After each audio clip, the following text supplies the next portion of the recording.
The Cricket on the Hearth, A Fairy Tale of Home, by Charles Dickens. Chirp the First.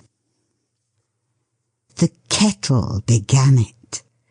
Don't tell me what Mrs. Peerybingle said. I know better.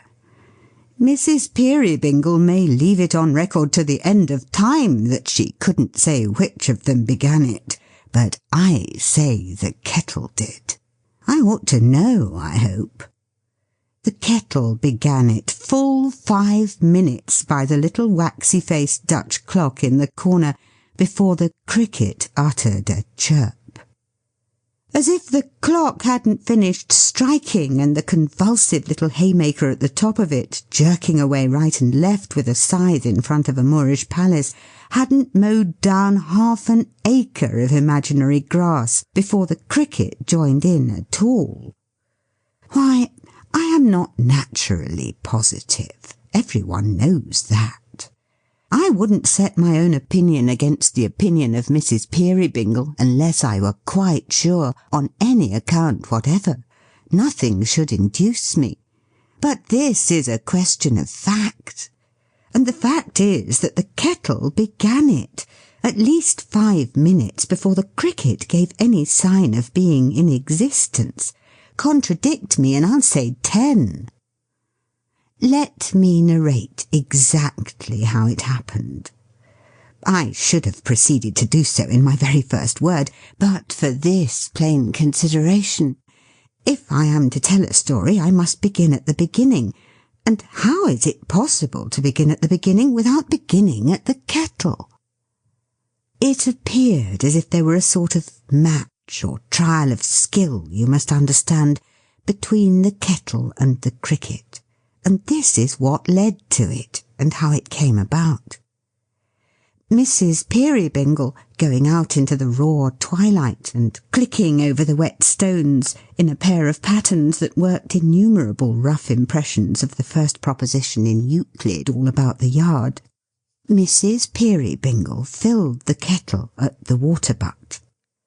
Presently returning, less the pattens, and a good deal less, for they were tall and Mrs. Peerybingle was but short, she set the kettle on the fire. In doing which she lost her temper, or mislaid it for an instant, for the water, being uncomfortably cold, and in that slippy, slushy, sleety sort of state wherein it seems to penetrate through every kind of substance, pattern rings included, had laid hold of Mrs. Peerybingle's toes, and even splashed her legs. And when we rather plume ourselves, with reason too, upon our legs, and keep ourselves particularly neat in point of stockings, we find this, for the moment, hard to bear. Besides, the kettle was aggravating and obstinate. It wouldn't allow itself to be adjusted on the top bar. It wouldn't hear of accommodating itself kindly to the knobs of coal. It would lean forward with a drunken air and dribble, a very idiot of a kettle, on the hearth. It was quarrelsome, and hissed and spluttered morosely at the fire. To sum up all, the lid, resisting Mrs. Peerybingle's fingers, first of all turned topsy-turvy, and then, with an ingenious pertinacity deserving of a better cause, dived sideways in, down to the very bottom of the kettle. And the hull of the Royal George has never made half the monstrous resistance to coming out of the water which the lid of that kettle employed against Mrs. Peerybingle before she got it up again. It looked sullen and pig-headed enough even then, carrying its handle with an air of defiance, and cocking its spout pertly and mockingly at Mrs. Peerybingle, as if it said, "I won't boil. Nothing shall induce me." But Mrs. Peerybingle, with restored good humour, dusted her chubby little hands against each other, and sat down before the kettle, laughing. Meantime the jolly blaze uprose and fell, flashing and gleaming on the little haymaker at the top of the Dutch clock, until one might have thought he stood stock still before the Moorish palace, and nothing was in motion but the flame. He was on the move, however, and had his spasms 2 to the second, all right and regular. But his sufferings when the clock was going to strike were frightful to behold. And when a cuckoo looked out of a trap-door in the palace and gave note 6 times, it shook him each time like a spectral voice, or like a something wiry plucking at his legs. It was not until a violent commotion and a whirring noise among the weights and ropes below him had quite subsided that this terrified haymaker became himself again. Nor was he startled without reason, for these rattling, bony skeletons of clocks are very disconcerting in their operation, and I wonder very much how any set of men, but most of all how Dutchmen, can have had a liking to invent them. For there is a popular belief that Dutchmen love broad cases and much clothing for their own lower selves, and they might know better than to leave their clocks so very lank and unprotected, surely. Now it was, you observe, that the kettle began to spend the evening. Now it was that the kettle, growing mellow and musical, began to have irrepressible gurglings in its throat, and to indulge in short vocal snorts, which it checked in the bud, as if it hadn't quite made up its mind yet to be good company. Now it was that after 2 or 3 such vain attempts to stifle its convivial sentiments, it threw off all moroseness, all reserve, and burst into a stream of song so cosy and hilarious as never maudlin nightingale yet formed the least idea of. So plain, too. Bless you, you might have understood it like a book, better than some books you and I could name, perhaps. With its warm breath gushing forth in a light cloud, which merrily and gracefully ascended a few feet, then hung about the chimney corner as its own domestic heaven, it trolled its song with that strong energy of cheerfulness that its iron body hummed and stirred upon the fire. And the lid itself, the recently rebellious lid, such is the influence of a bright example, performed a sort of jig, and clattered like a deaf and dumb young cymbal that had never known the use of its twin brother.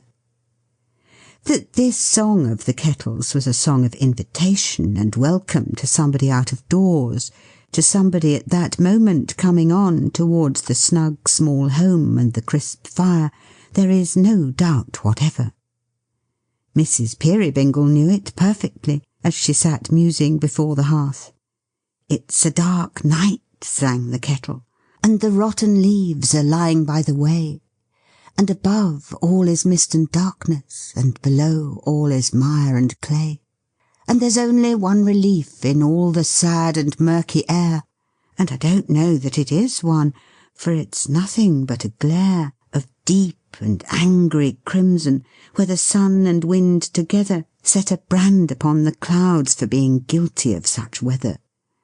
And the widest open country is a long, dull streak of black, and there's hoarfrost on the finger-post and thaw upon the track. And the ice, it isn't water, and the water isn't free, and you couldn't say that anything is what it ought to be, but he's coming, coming, coming."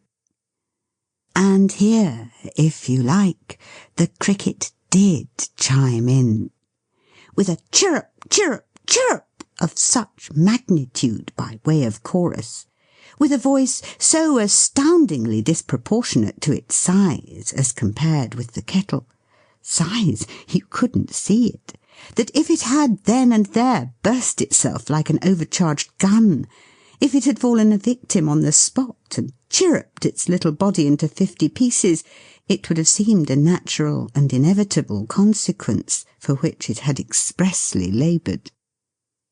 The kettle had had the last of its solo performance.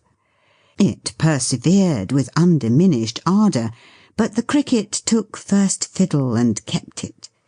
Good heaven, how it chirped! Its shrill, sharp, piercing voice resounded through the house, and seemed to twinkle in the outer darkness like a star. There was an indescribable little trill and tremble in it at its loudest, which suggested its being carried off its legs and made to leap again by its own intense enthusiasm. Yet they went very well together, the cricket and the kettle. The burden of the song was still the same, and louder, louder, louder still they sang it in their emulation.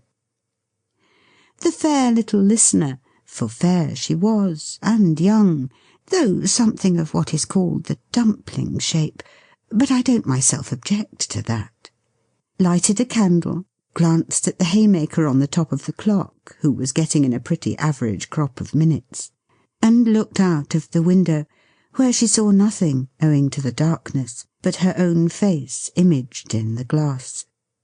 And my opinion is, and so would yours have been, that she might have looked a long way and seen nothing half so agreeable. When she came back and sat down in her former seat, the cricket and the kettle were still keeping it up, with a perfect fury of competition, the kettle's weak side clearly being that he didn't know when he was beat. There was all the excitement of a race about it. Chirp, chirp, chirp, cricket a mile ahead. Hum, hum, hum, kettle making play in the distance like a great top. Chirp, chirp, chirp, cricket round the corner. Hum, hum, hum, kettle sticking to him in his own way, no idea of giving in. Chirp, chirp, chirp, cricket fresher than ever. Hum, hum, hum, kettle slow and steady. Chirp, chirp, chirp, cricket going in to finish him. Hum, hum, hum, kettle not to be finished, until at last they got so jumbled together in the hurry-scurry helter-skelter of the match, that whether the kettle chirped and the cricket hummed, or the cricket chirped and the kettle hummed, or they both chirped and both hummed, it would have taken a clearer head than yours or mine to have decided with anything like certainty. But of this there is no doubt, that the kettle and the cricket, at one and the same moment, and by some power of amalgamation best known to themselves, sent each his fireside song of comfort streaming into a ray of the candle that shone out through the window and a long way down the lane. And this light, bursting on a certain person, who on the instant approached towards it through the gloom, expressed the whole thing to him literally in a twinkling, and cried, "Welcome home, old fellow! Welcome home, my boy!" This end attained, the kettle, being dead beat, boiled over and was taken off the fire. Mrs. Peerybingle then went running to the door, where, what with the wheels of a cart, the tramp of a horse, the voice of a man, the tearing in and out of an excited dog, and the surprising and mysterious appearance of a baby, there was soon the very what's-his-name to pay. Where the baby came from, or how Mrs. Peerybingle got hold of it in that flash of time, I don't know. But a live baby there was in Mrs. Peerybingle's arms, and a pretty tolerable amount of pride she seemed to have in it, when she was drawn gently to the fire by a sturdy figure of a man, much taller and much older than herself, who had to stoop a long way down to kiss her. But she was worth the trouble. 6'6" with the lumbago might have done it. "Oh, goodness, John!" said Mrs. P. "What a state you are in with the weather!" He was something the worse for it, undeniably. The thick mist hung in clots upon his eyelashes like candied thaw, and between the fog and fire together there were rainbows in his very whiskers. "Why, you see, Dot," John made answer slowly, as he unrolled a shawl from about his throat and warmed his hands, It ain't exactly summer weather, so no wonder." "I wish you wouldn't call me Dot, John. I don't like it," said Mrs. Peerybingle, pouting in a way that clearly showed she did like it very much.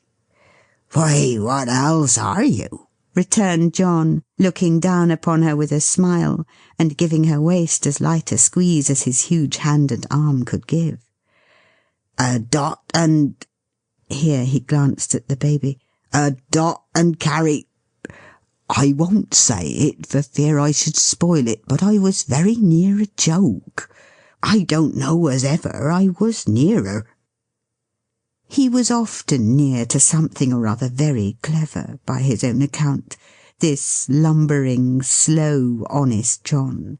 This John so heavy, but so light of spirit, so rough upon the surface, but so gentle at the core. So dull without, so quick within, so stolid, but so good. O Mother Nature, give thy children the true poetry of heart that hid itself in this poor carrier's breast. He was but a carrier, by the way. And we can bear to have them talking prose, and leading lives of prose, and bear to bless thee for their company. It was pleasant to see Dot with her little figure and her baby in her arms, a very doll of a baby, glancing with a coquettish thoughtfulness at the fire, and inclining her delicate little head just enough on one side to let it rest in an odd, half-natural, half-affected, wholly nestling and agreeable manner on the great rugged figure of the carrier. It was pleasant to see him, with his tender awkwardness, endeavouring to adapt his rude support to her slight need, and make his burly middle age a leaning staff not inappropriate to her blooming youth. It was pleasant to observe how Tilly Slowboy, waiting in the background for the baby, took special cognizance, though in her earliest teens, of this grouping, and stood with her mouth and eyes wide open, and her head thrust forward, taking it in as if it were air.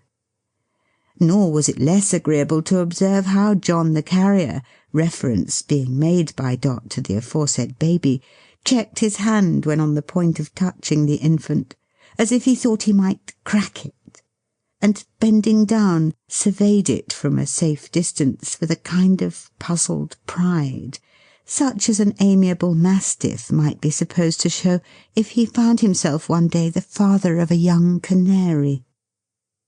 "Aren't he beautiful, John? Don't he look precious in his sleep?" "Very precious," said John. "Very much so. He generally is asleep, ain't he?" "Lord, John, good gracious, no." "Oh," said John, pondering. "I thought his eyes was generally shut. Hallo!" "Goodness, John, how you startle one!" "It ain't right for him to turn 'em up in that way," said the astonished carrier, "is it? See how he's winking with both of 'em at once. And look at his mouth. Why, he's gasping like a gold and silver fish." "You don't deserve to be a father, you don't," said Dot, with all the dignity of an experienced matron. "But how should you know what little complaints children are troubled with, John? You wouldn't so much as know their names, you stupid fellow." And when she had turned the baby over on her left arm, and had slapped its back as a restorative, she pinched her husband's ear, laughing. "No," said John, pulling off his outer coat. "It's very true, Dot. I don't know much about it. I only know that I've been fighting pretty stiffly with the wind to-night. It's been blowing north-east straight into the cart the whole way home." "Poor old man, so it has!" cried Mrs. Peerybingle, instantly becoming very active. "Here, take the precious darling, Tilly, while I make myself of some use. Bless it, I could smother it with kissing it, I could. Hi then, good dog. Hi, Boxer boy. Only let me make the tea first, John, and then I'll help you with the parcels like a busy bee. How doth the little, and all the rest of it, you know, John? Did you ever learn how doth the little when you went to school, John?" "Not to quite know it," John returned. "I was very near it once, but I should only have spoilt it, I daresay." "Ha ha!" laughed Dot. She had the blithest little laugh you ever heard. "What a dear old darling of a dunce you are, John, to be sure!" Not at all disputing this position, John went out to see that the boy with the lantern, which had been dancing to and fro before the door and window like a will-o'-the-wisp, took due care of the horse, who was fatter than you would quite believe if I gave you his measure, and so old that his birthday was lost in the mists of antiquity. Boxer, feeling that his attentions were due to the family in general, and must be impartially distributed, dashed in and out with bewildering inconstancy, now describing a circle of short barks round the horse where he was being rubbed down at the stable door, now feigning to make savage rushes at his mistress, and facetiously bringing himself to sudden stops, now eliciting a shriek from Tilly Slowboy in the low nursing chair near the fire, by the unexpected application of his moist nose to her countenance, now exhibiting an obtrusive interest in the baby, now going round and round upon the hearth, and lying down as if he had established himself for the night, now getting up again, and taking that nothing of a fag-end of a tail of his out into the weather, as if he had just remembered an appointment, and was off at a round trot to keep it. There's the teapot ready on the hob," said Dot, as briskly busy as a child at play at keeping house. "And there's the cold knuckle of ham, and there's the butter, and there's the crusty loaf and all. Here's a clothes basket for the small parcels, John, if you've got any there. Where are you, John? Don't let the dear child fall under the grate, Tilly, whatever you do." It may be noted of Miss Slowboy, in spite of her rejecting the caution with some vivacity, that she had a rare and surprising talent for getting this baby into difficulties, and had several times imperilled its short life in a quiet way peculiarly her own. She was of a spare and straight shape, this young lady, insomuch that her garments appeared to be in constant danger of sliding off those sharp pegs, her shoulders, on which they were loosely hung. Her costume was remarkable for the partial development on all possible occasions of some flannel vestment of a singular structure, also for affording glimpses in the region of the back of a corset or pair of stays, in colour a dead green. Being always in a state of gaping admiration at everything, and absorbed besides in the perpetual contemplation of her mistress's perfections and the baby's, Miss Slowboy, in her little errors of judgment, may be said to have done equal honour to her head and to her heart, and though these did less honour to the baby's head, which they were the occasional means of bringing into contact with deal doors, dressers, stair-rails, bed-posts, and other foreign substances, still they were the honest results of Tilly Slowboy's constant astonishment at finding herself so kindly treated, and installed in such a comfortable home.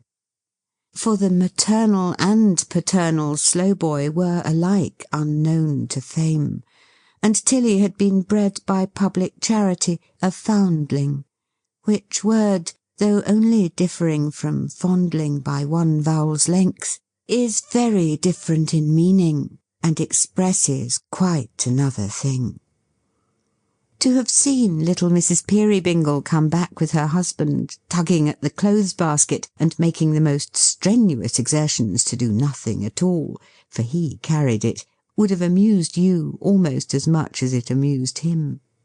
It may have entertained the cricket, too, for anything I know, but certainly it now began to chirp again, vehemently. "Hey day!" said John in his slow way. "It's merrier than ever to-night, I think." "And it's sure to bring us good fortune, John. It always has done so. To have a cricket on the hearth is the luckiest thing in all the world."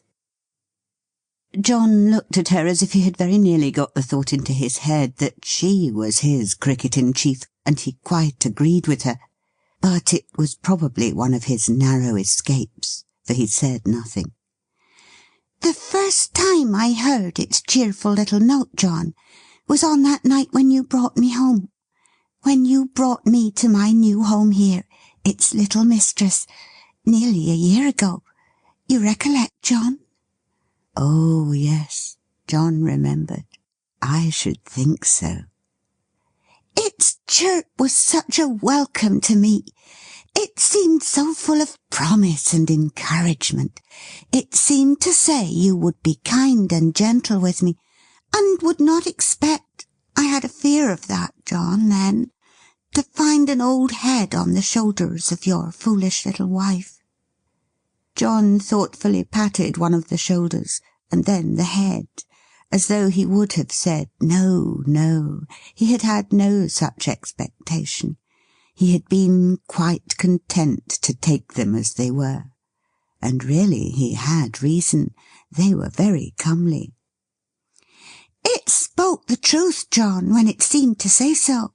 For you have ever been, I am sure, the best, the most considerate, the most affectionate of husbands to me. This has been a happy home, John, and I love the cricket for its sake." "Why, so do I, then," said the carrier. "So do I, Dot." "I love it for the many times I've heard it, and the many thoughts its harmless music has given me. Sometimes in the twilight, when I have felt a little solitary and downhearted, John, before baby was here to keep me company and make the house gay, when I have thought how lonely you would be if I should die, how lonely I should be if I could know that you had lost me, dear, its chirp, chirp, chirp upon the hearth has seemed to tell me of another little voice, so sweet, so very dear to me, before whose coming sound my trouble vanished like a dream.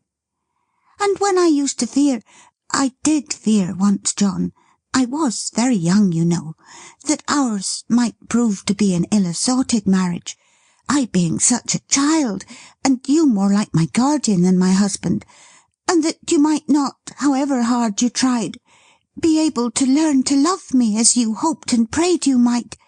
Its chirp, chirp, chirp has cheered me up again, and filled me with new trust and confidence.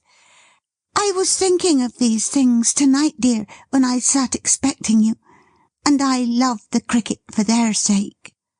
"And so do I," repeated John. "But, Dot, I hope and pray that I might learn to love you. How you talk! I had learned that long before I brought you here to be the cricket's little mistress, Dot." She laid her hand an instant on his arm, and looked up at him with an agitated face, as if she would have told him something. Next moment she was down upon her knees before the basket, speaking in a sprightly voice and busy with the parcels. "There are not many of them to-night, John, but I saw some goods behind the cart just now, and though they give more trouble perhaps, still they pay us well, so we have no reason to grumble, have we? Besides, you have been delivering, I dare say, as you came along." "Oh, yes," John said, "a good many." "Why, what's this round box? Heart alive, John, it's a wedding cake." "Leave a woman alone to find that out," said John admiringly. "Now a man would never have thought of it. Whereas it's my belief that if you was to pack a wedding cake up in a tea-chest, or a turn-up bedstead, or a pickled salmon keg, or any unlikely thing, a woman would be sure to find it out directly. Yes, I called for it at the pastry cook's." "And it weighs I don't know what, whole 100 weights," cried Dot, making a great demonstration of trying to lift it. "Whose is it, John? Where is it going?" "Read the writing on the other side," said John. "Why, John! My goodness, John!" "Ah, who'd have thought it?" John returned. "You never mean to say," pursued Dot, sitting on the floor and shaking her head at him, "that it's Gruff and Tackleton the toy maker?" John nodded. Mrs. Peerybingle nodded also, 50 times at least, not in assent, in dumb and pitying amazement, screwing up her lips the while with all their little force (they were never made for screwing up, I am clear of that), and looking the good carrier through and through in her abstraction. Miss Slowboy, in the meantime, who had a mechanical power of reproducing scraps of current conversation for the delectation of the baby, with all the sense struck out of them, and all the nouns changed into the plural number, inquired aloud of that young creature, was it Gruffs and Tackletons, the toy-makers, then? And would it call at pastry-cooks for wedding cakes? And did its mothers know the boxes when its fathers brought them homes? And so on. "And that is really to come about," said Dot. "Why, she and I were girls at school together, John." He might have been thinking of her, or nearly thinking of her perhaps, as she was in that same school-time. He looked upon her with a thoughtful pleasure, but he made no answer. "And he's as old! As unlike her! Why, how many years older than you is Gruff and Tackleton, John?" "How many more cups of tea shall I drink to-night at one sitting than Gruff and Tackleton ever took in 4, I wonder?" replied John good-humouredly, as he drew a chair to the round table and began at the cold ham. "As to eating, I eat but little, but that little I enjoy, Dot."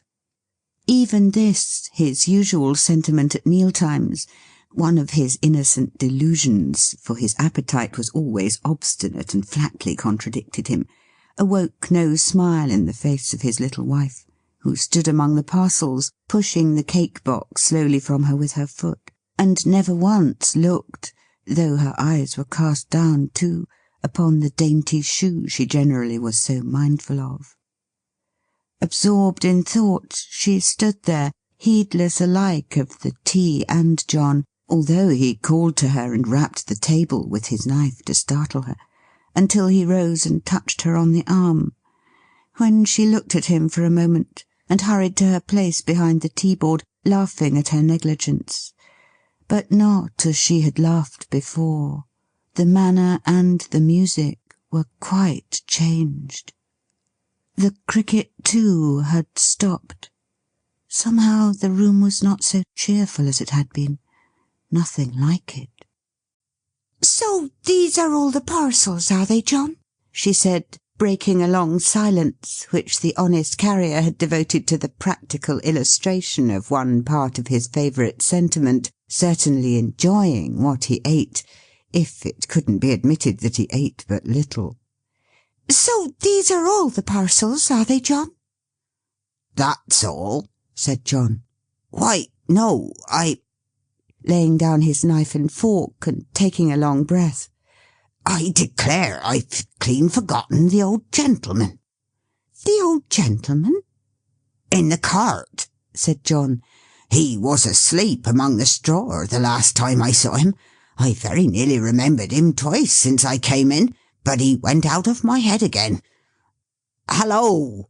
You hip there! Rouse up! That's my hearty!" John said these latter words outside the door, whither he had hurried with the candle in his hand.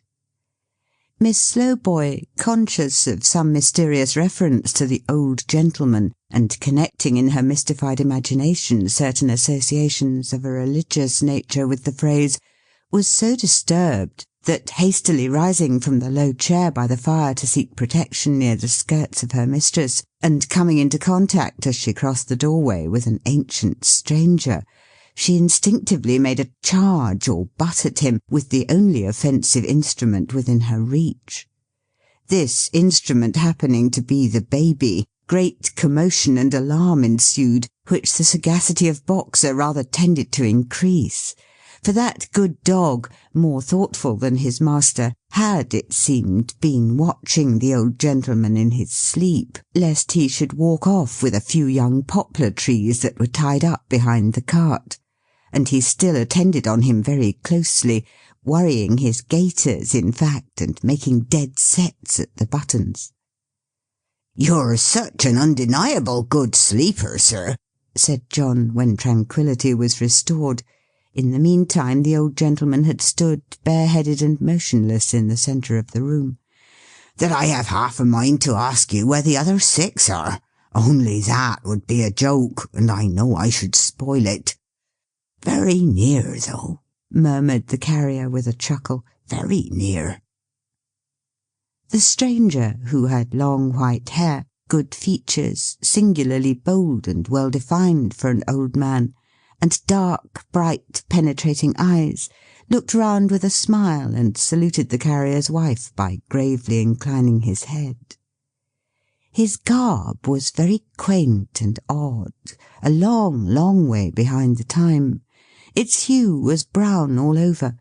In his hand he held a great brown club or walking stick, and striking this upon the floor, it fell asunder and became a chair, on which he sat down quite composedly. "There," said the carrier, turning to his wife, "that's the way I found him, sitting by the roadside, upright as a milestone, and almost as deaf." "Sitting in the open air, John?" "In the open air," replied the carrier, "just at dusk. 'Carriage paid,' he said, and gave me 18 pence. Then he got in, and there he is." "He's going, John, I think." Not at all. He was only going to speak. "If you please, I was to be left till called for," said the stranger mildly. "Don't mind me." With that he took a pair of spectacles from one of his large pockets, and a book from another, and leisurely began to read, making no more of Boxer than if he had been a house lamb. The carrier and his wife exchanged a look of perplexity. The stranger raised his head, and glancing from the latter to the former, said, "Your daughter, my good friend?" "Wife," returned John. "Niece?" said the stranger. "Wife!" roared John. "Indeed," observed the stranger. "Surely very young." He quietly turned over and resumed his reading, but before he could have read 2 lines, he again interrupted himself to say, "Baby yours?" John gave him a gigantic nod, equivalent to an answer in the affirmative delivered through a speaking trumpet. "Girl?" "Boy!" roared John. "Also very young, eh?" Mrs. Peerybingle instantly struck in. 2 months and 3 days. Vaccinated just 6 weeks ago. Took very finely. Considered by the doctor a remarkably beautiful child. Equal to the general run of children at 5 months old. Takes notice in a way quite wonderful. May seem impossible to you, but feels his legs already." Here the breathless little mother, who had been shrieking these short sentences into the old man's ear until her pretty face was crimsoned, held up the baby before him as a stubborn and triumphant fact, while Tilly Slowboy, with a melodious cry of "Ketcher, Ketcher," which sounded like some unknown words adapted to a popular sneeze, performed some cow-like gambols round that all unconscious innocent. "Hark, he's called for, sure enough," said John. "There's somebody at the door. Open it, Tilly."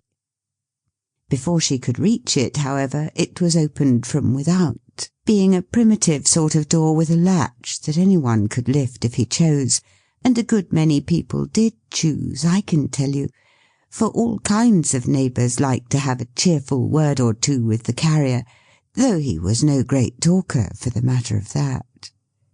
Being opened, it gave admission to a little meagre, thoughtful, dingy-faced man, who seemed to have made himself a greatcoat from the sackcloth covering of some old box, for when he turned to shut the door and keep the weather out, he disclosed upon the back of that garment the inscription G and T in large black capitals, also the word glass in bold characters. "Good evening, John," said the little man.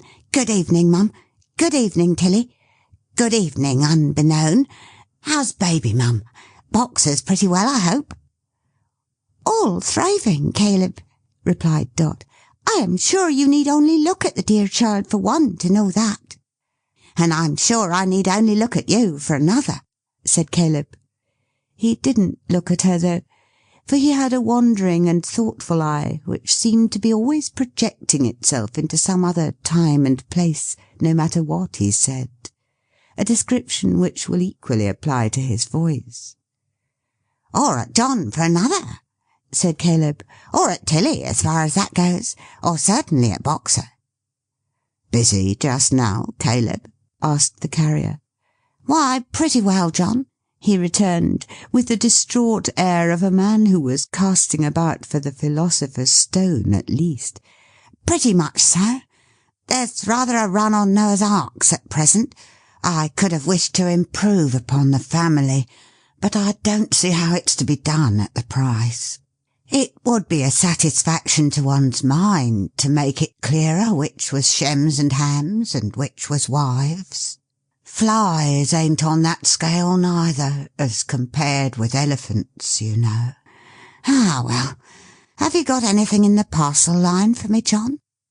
The carrier put his hand into a pocket of the coat he had taken off, and brought out, carefully preserved in moss and paper, a tiny flower-pot. "There it is," he said, adjusting it with great care. "Not so much as a leaf damaged. Full of buds." Caleb's dull eye brightened as he took it, and thanked him. "Dear, Caleb," said the carrier. "Very dear at this season." "Never mind that. It would be cheap to me, whatever it cost," returned the little man. "Anything else, John?" "A small box," replied the carrier. "Here you are." "For Caleb Plummer," said the little man, spelling out the direction. "With cash." "With cash, John? I don't think it's for me." "With care," returned the carrier, looking over his shoulder. "Where do you make out cash?" "Oh, to be sure," said Caleb. "It's all right. With care. Yes, that's mine. It might have been with cash, indeed, if my dear boy in the golden South Americas had lived, John. You loved him like a son, didn't you? You needn't say you did. I know, of course. Caleb Plummer, with care. Yes, it's all right. It's a box of doll's eyes for my daughter's work. I wish it was her own sight in a box, John." "I wish it was, or could be," cried the carrier. "Thank'ee," said the little man. "You speak very hearty. To think that she should never see the dolls, and them a-staring at her so bold all day long. That's where it cuts. What's the damage, John?" "I'll damage you," said John, "if you inquire. Dot, very near." "Well, it's like you to say so," observed the little man. "It's your kind way. Let me see. I think that's all." "I think not," said the carrier. "Try again." "Something for our governor, eh?"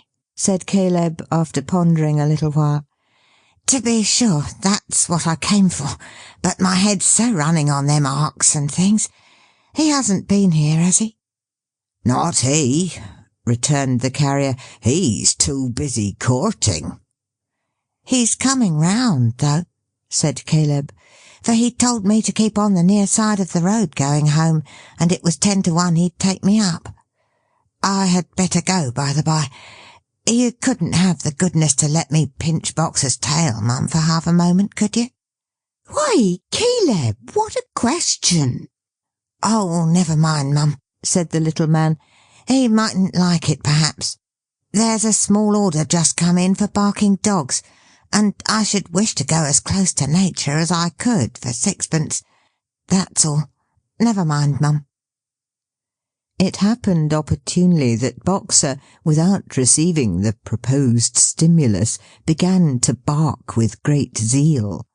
But as this implied the approach of some new visitor, Caleb, postponing his study from the Life to a more convenient season, shouldered the round box and took a hurried leave. He might have spared himself the trouble, for he met the visitor upon the threshold. "Oh, you are here, are you? Wait a bit, I'll take you home. John Peerybingle, my service to you. More of my service to your pretty wife. Handsomer every day. Better, too, if possible. And younger," mused the speaker in a low voice. "That's the devil of it." "I should be astonished at your paying compliments, Mr. Tackleton," said Dot, not with the best grace in the world, "but for your condition." "You know all about it, then?" "I have got myself to believe it, somehow," said Dot. "After a hard struggle, I suppose." "Very." Tackleton, the toy merchant, pretty generally known as Gruff and Tackleton, for that was the firm, though Gruff had been bought out long ago, only leaving his name and, as some said, his nature, according to its dictionary meaning, in the business. Tackleton, the toy merchant, was a man whose vocation had been quite misunderstood by his parents and guardians. If they had made him a money-lender, or a sharp attorney, or a sheriff's officer, or a broker, he might have sown his discontented oats in his youth, and after having had the full run of himself in ill-natured transactions, might have turned out amiable at last, for the sake of a little freshness and novelty. But, cramped and chafing in the peaceable pursuit of toy-making, he was a domestic ogre who had been living on children all his life, and was their implacable enemy. He despised all toys, wouldn't have bought one for the world, delighted in his malice to insinuate grim expressions into the faces of brown-paper farmers who drove pigs to market, bellmen who advertised lost lawyers' consciences, movable old ladies who darned stockings or carved pies, and other like samples of his stock in trade. In appalling masks, hideous, hairy, red-eyed jacks in boxes, vampire kites, demoniacal tumblers who wouldn't lie down and were perpetually flying forward to stare infants out of countenance, his soul perfectly revelled. They were his only relief and safety valve. He was great in such inventions. Anything suggestive of a pony nightmare was delicious to him. He had even lost money, and he took to that toy very kindly, by getting up goblin slides for magic lanterns, whereon the powers of darkness were depicted as a sort of supernatural shellfish with human faces. In intensifying the portraiture of giants he had sunk quite a little capital, and though no painter himself, he could indicate for the instruction of his artists, with a piece of chalk, a certain furtive leer for the countenances of those monsters that were safe to destroy the peace of mind of any young gentleman between the ages of 6 and 11 for the whole Christmas or midsummer vacation. What he was in toys, he was, as most men are, in all other things. You may easily suppose, therefore, that within the great green cape, which reached down to the calves of his legs, there was buttoned up to the chin an uncommonly pleasant fellow, and that he was about as choice a spirit and as agreeable a companion as ever stood in a pair of bull-headed-looking boots with mahogany-coloured tops. Still, Tackleton, the toy merchant, was going to be married. In spite of all this, he was going to be married, and to a young wife, too, a beautiful young wife. He didn't look much like a bridegroom as he stood in the carrier's kitchen, with a twist in his dry face and a screw in his body, and his hat jerked over the bridge of his nose, and his hands stuck down into the bottoms of his pockets, and his whole sarcastic, ill-conditioned self peering out of one little corner of one little eye, like the concentrated essence of any number of ravens, but a bridegroom he designed to be. "In 3 days' time, next Thursday, the last day of the first month in the year. That's my wedding day," said Tackleton. Did I mention that he had always one eye wide open and one eye nearly shut, and that the one eye nearly shut was always the expressive eye? I don't think I did. "That's my wedding day," said Tackleton, rattling his money. "Why, it's our wedding day too," exclaimed the carrier. "Ha ha!" laughed Tackleton. "Odd! You're just such another couple. Just!" The indignation of Dot at this presumptuous assertion is not to be described. What next? His imagination would compass the possibility of just such another baby, perhaps. The man was mad. "I say, a word with you," murmured Tackleton, nudging the carrier with his elbow, and taking him a little apart. "You'll come to the wedding. We're in the same boat, you know." "How in the same boat?" inquired the carrier. "A little disparity, you know," said Tackleton with another nudge. "Come and spend an evening with us beforehand." "Why?" demanded John, astonished at this pressing hospitality. "Why?" returned the other. "That's a new way of receiving an invitation. Why, for pleasure, sociability, you know, and all that." "I thought you were never sociable," said John in his plain way. "Tchah! It's of no use to be anything but free with you, I see," said Tackleton. "Why then, the truth is you have what tea-drinking people call a sort of comfortable appearance together, you and your wife. We know better, you know, but—" "No, we don't know better," interposed John. "What are you talking about?" "Well, we don't know better then," said Tackleton. "We'll agree that we don't. As you like. What does it matter? I was going to say, as you have that sort of appearance, your company will produce a favourable effect on Mrs. Tackleton that will be. And though I don't think your good lady's very friendly to me in this matter, still she can't help herself from falling into my views, for there's a compactness and coziness of appearance about her that always tells, even in an indifferent case. You'll say you'll come?" "We have arranged to keep our wedding day, as far as that goes, at home," said John. "We have made the promise to ourselves these 6 months. We think, you see, that home—" "Bah! What's home?" cried Tackleton. "4 walls and a ceiling. Why don't you kill that cricket? I would. I always do. I hate their noise. There are 4 walls and a ceiling in my house. Come to me." "You kill your crickets, eh?" said John. "Scrunch 'em, sir," returned the other, setting his heel heavily on the floor. "You'll say you'll come. It's as much your interest as mine, you know, that the women should persuade each other that they're quiet and contented and couldn't be better off. I know their way. Whatever one woman says, another woman is determined to clinch, always. There's that spirit of emulation among 'em, sir, that if your wife says to my wife, 'I'm the happiest woman in the world, and mine's the best husband in the world, and I dote on him,' my wife will say the same to yours, or more, and half believe it." "Do you mean to say she don't, then?" asked the carrier. "Don't!" cried Tackleton, with a short, sharp laugh. "Don't what?" The carrier had had some faint idea of adding, "dote upon you," but happening to meet the half-closed eye as it twinkled upon him over the turned-up collar of the cape, which was within an ace of poking it out, he felt it such an unlikely part and parcel of anything to be doted on, that he substituted, That she don't believe it."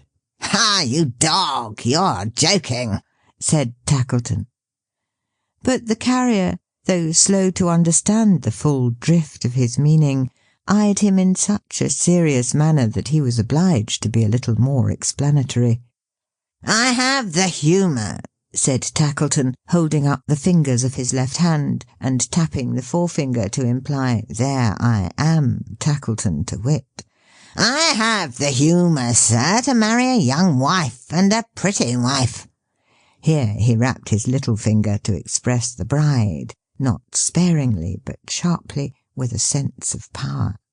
"I'm able to gratify that humour, and I do. It's my whim. But now look there."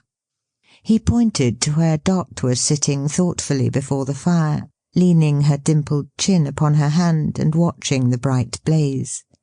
The carrier looked at her, and then at him, and then at her, and then at him again. "She honours and obeys, no doubt, you know," said Tackleton. "and that, as I am not a man of sentiment, is quite enough for me. But do you think there's anything more in it?" "I think," observed the carrier, "that I should chuck any man out of window who said there wasn't." Exactly so," returned the other with an unusual alacrity of assent. "To be sure. Doubtless you would. Of course. I'm certain of it. Good night. Pleasant dreams." The good carrier was puzzled and made uncomfortable and uncertain in spite of himself. He couldn't help showing it in his manner.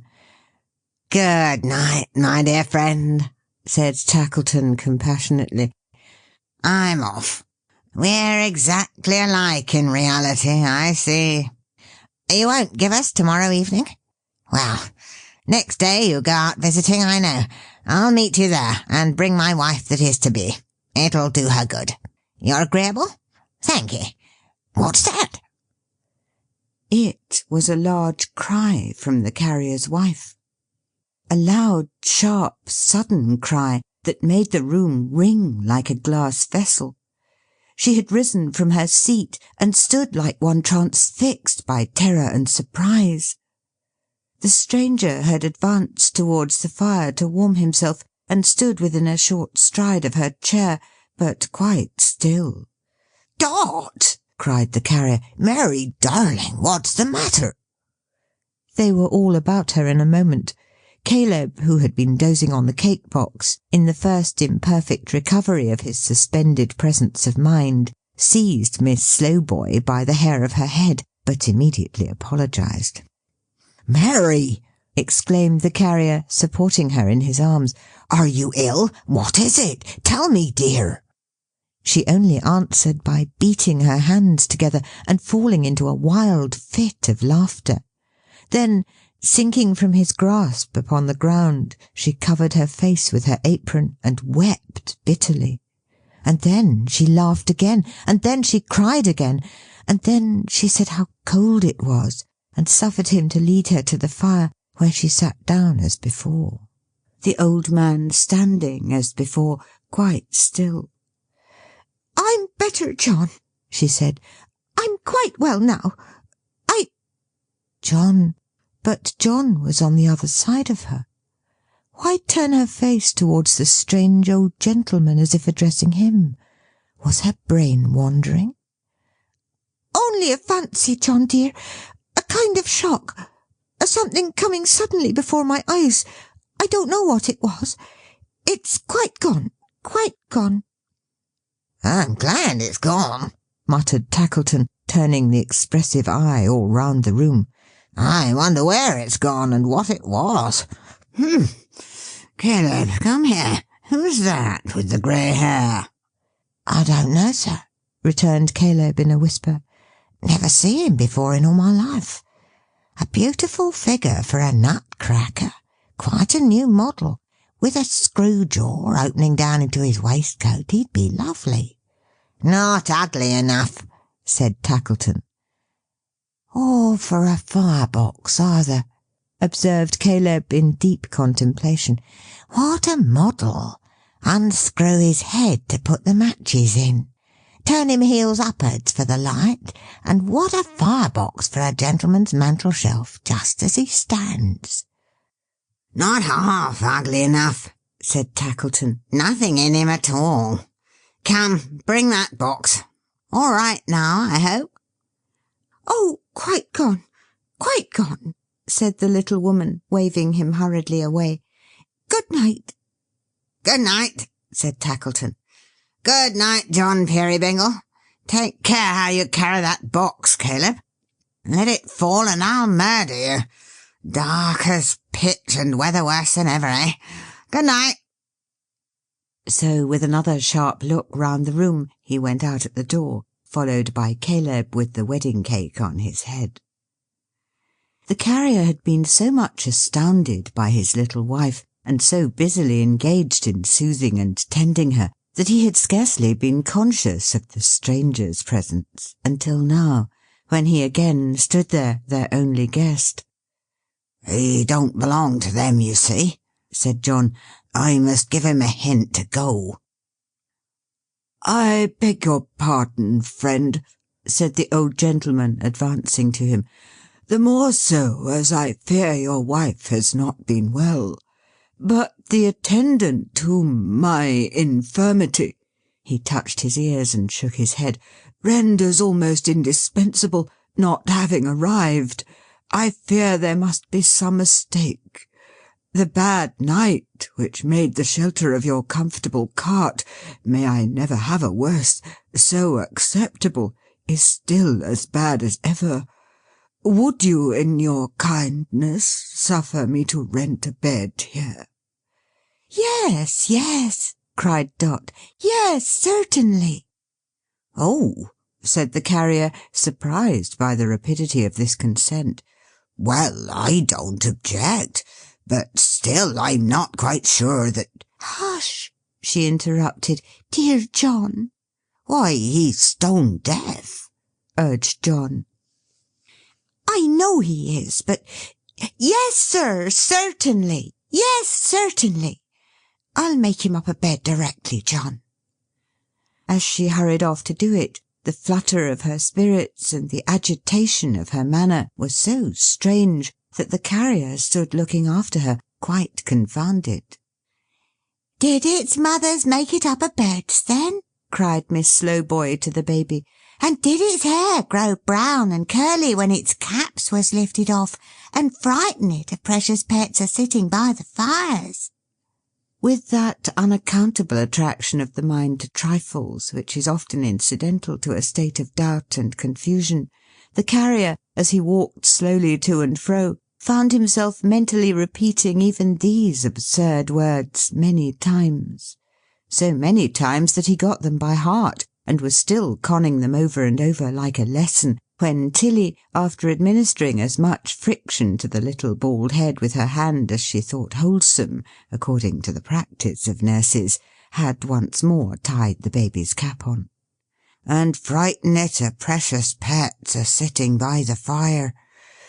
What frightened Dot, I wonder?" mused the carrier, pacing to and fro. He scouted from his heart the insinuations of the toy merchant, and yet they filled him with a vague, indefinite uneasiness, for Tackleton was quick and sly, and he had that painful sense himself of being a man of slow perception, that a broken hint was always worrying to him. He certainly had no intention in his mind of linking anything that Tackleton had said with the unusual conduct of his wife, but the two subjects of reflection came into his mind together, and he could not keep them asunder. The bed was soon made ready, and the visitor, declining all refreshment but a cup of tea, retired. Then Dot, quite well again, she said, quite well again, arranged the great chair in the chimney-corner for her husband, filled his pipe and gave it him, and took her usual little stool beside him on the hearth. She always would sit on that little stool. I think she must have had a kind of notion that it was a coaxing, wheedling little stool. She was, out and out, the very best filler of a pipe, I should say, in the 4 quarters of the globe. To see her put that chubby little finger in the bowl, and then blow down the pipe to clear the tube, and when she had done so, affect to think that there was really something in the tube, and blow a dozen times, and hold it to her eye like a telescope, with a most provoking twist in her capital little face as she looked down it, was quite a brilliant thing. As to the tobacco, she was perfect mistress of the subject, and her lighting of the pipe with a wisp of paper, when the carrier had it in his mouth, going so very near his nose and yet not scorching it, was art, high art, sir. And the cricket and the kettle, tuning up again, acknowledged it. The bright fire, blazing up again, acknowledged it. The little mower on the clock, in his unheeded work, acknowledged it. The carrier, in his smoothing forehead and expanding face, acknowledged it, the readiest of all. And as he soberly and thoughtfully puffed at his old pipe, and as the Dutch clock ticked, and as the red fire gleamed, and as the cricket chirped, that genius of his hearth and home, for such the cricket was, came out in fairy shape into the room, and summoned many forms of home about him. Dots of all ages and all sizes filled the chamber. Dots who were merry children running on before him, gathering flowers in the fields. Coy dots, half shrinking from, half yielding to, the pleading of his own rough image. Newly married dots, alighting at the door, and taking wondering possession of the household keys. Motherly little dots, attended by fictitious slowboys, bearing babies to be christened. Matronly dots, still young and blooming, watching dots of daughters as they danced at rustic balls. Fat dots, encircled and beset by troops of rosy grandchildren. Withered dots, who leaned on sticks and tottered as they crept along. Old carriers, too, appeared, with blind old boxers lying at their feet, and newer carts with younger drivers, Peerybingle brothers on the tilt, and sick old carriers, tended by the gentlest hands, and graves of dead and gone old carriers, green in the churchyard.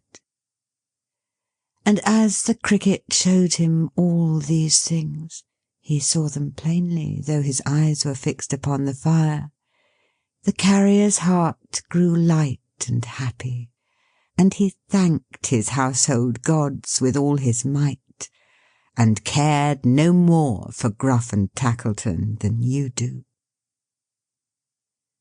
But what was that young figure of a man, which the same fairy cricket set so near her stool, and which remained there, singly and alone? Why did it linger still so near her, with its arm upon the chimney-piece, ever repeating, "Married, and not to me"? Oh, Dot! Oh, failing Dot! There is no place for it in all your husband's visions. Why has its shadow fallen on his hearth?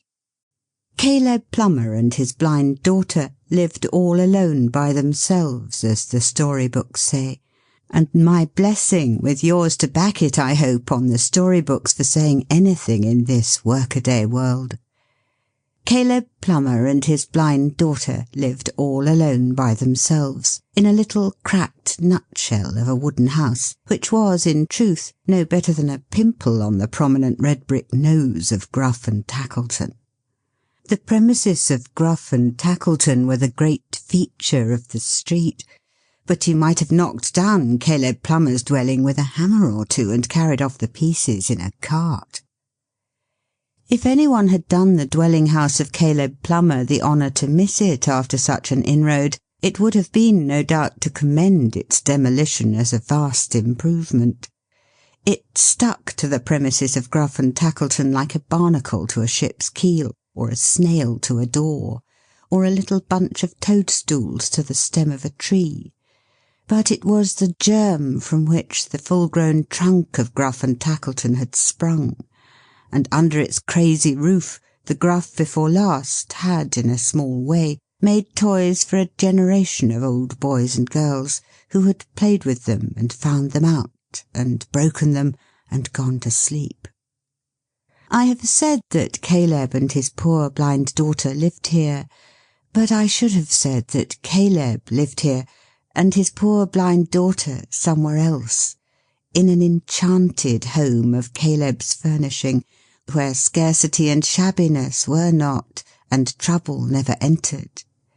Caleb was no sorcerer, but in the only magic art that still remains to us, the magic of devoted, deathless love, Nature had been the mistress of his study, and from her teaching all the wonder came.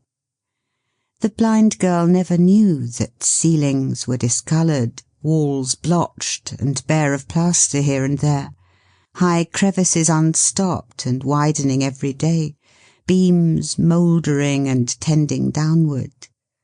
The blind girl never knew that iron was rusting, wood rotting, paper peeling off, the very size and shape and true proportion of the dwelling withering away.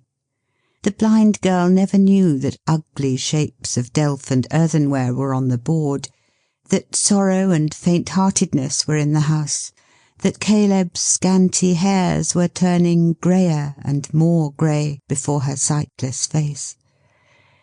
The blind girl never knew they had a master, cold, exacting, and uninterested, never knew that Tackleton was Tackleton, in short, but lived in the belief of an eccentric humourist who loved to have his jest with them, and, while he was the guardian angel of their lives, disdained to hear one word of thankfulness. And all was Caleb's doing, all the doing of her simple father.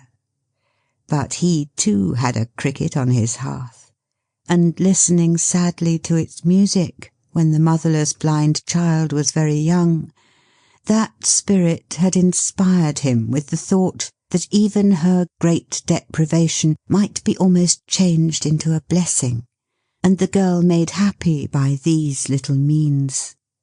For all the cricket tribe are potent spirits, even though the people who hold converse with them do not know it, which is frequently the case. And there are not in the unseen world voices more gentle and more true, that may be so implicitly relied on, or that are so certain to give none but tenderest counsel, as the voices in which the spirits of the fireside and the hearth address themselves to humankind. Caleb and his daughter were at work together in their usual working-room, which served them for their ordinary living-room as well, and a strange place it was. There were houses in it, finished and unfinished, for dolls of all stations in life. Suburban tenements for dolls of moderate means, kitchens and single apartments for dolls of the lower classes, capital town residences for dolls of high estate. Some of these establishments were already furnished according to estimate, with a view to the convenience of dolls of limited income. Others could be fitted on the most expensive scale, at a moment's notice, from whole shelves of chairs and tables, sofas, bedsteads, and upholstery.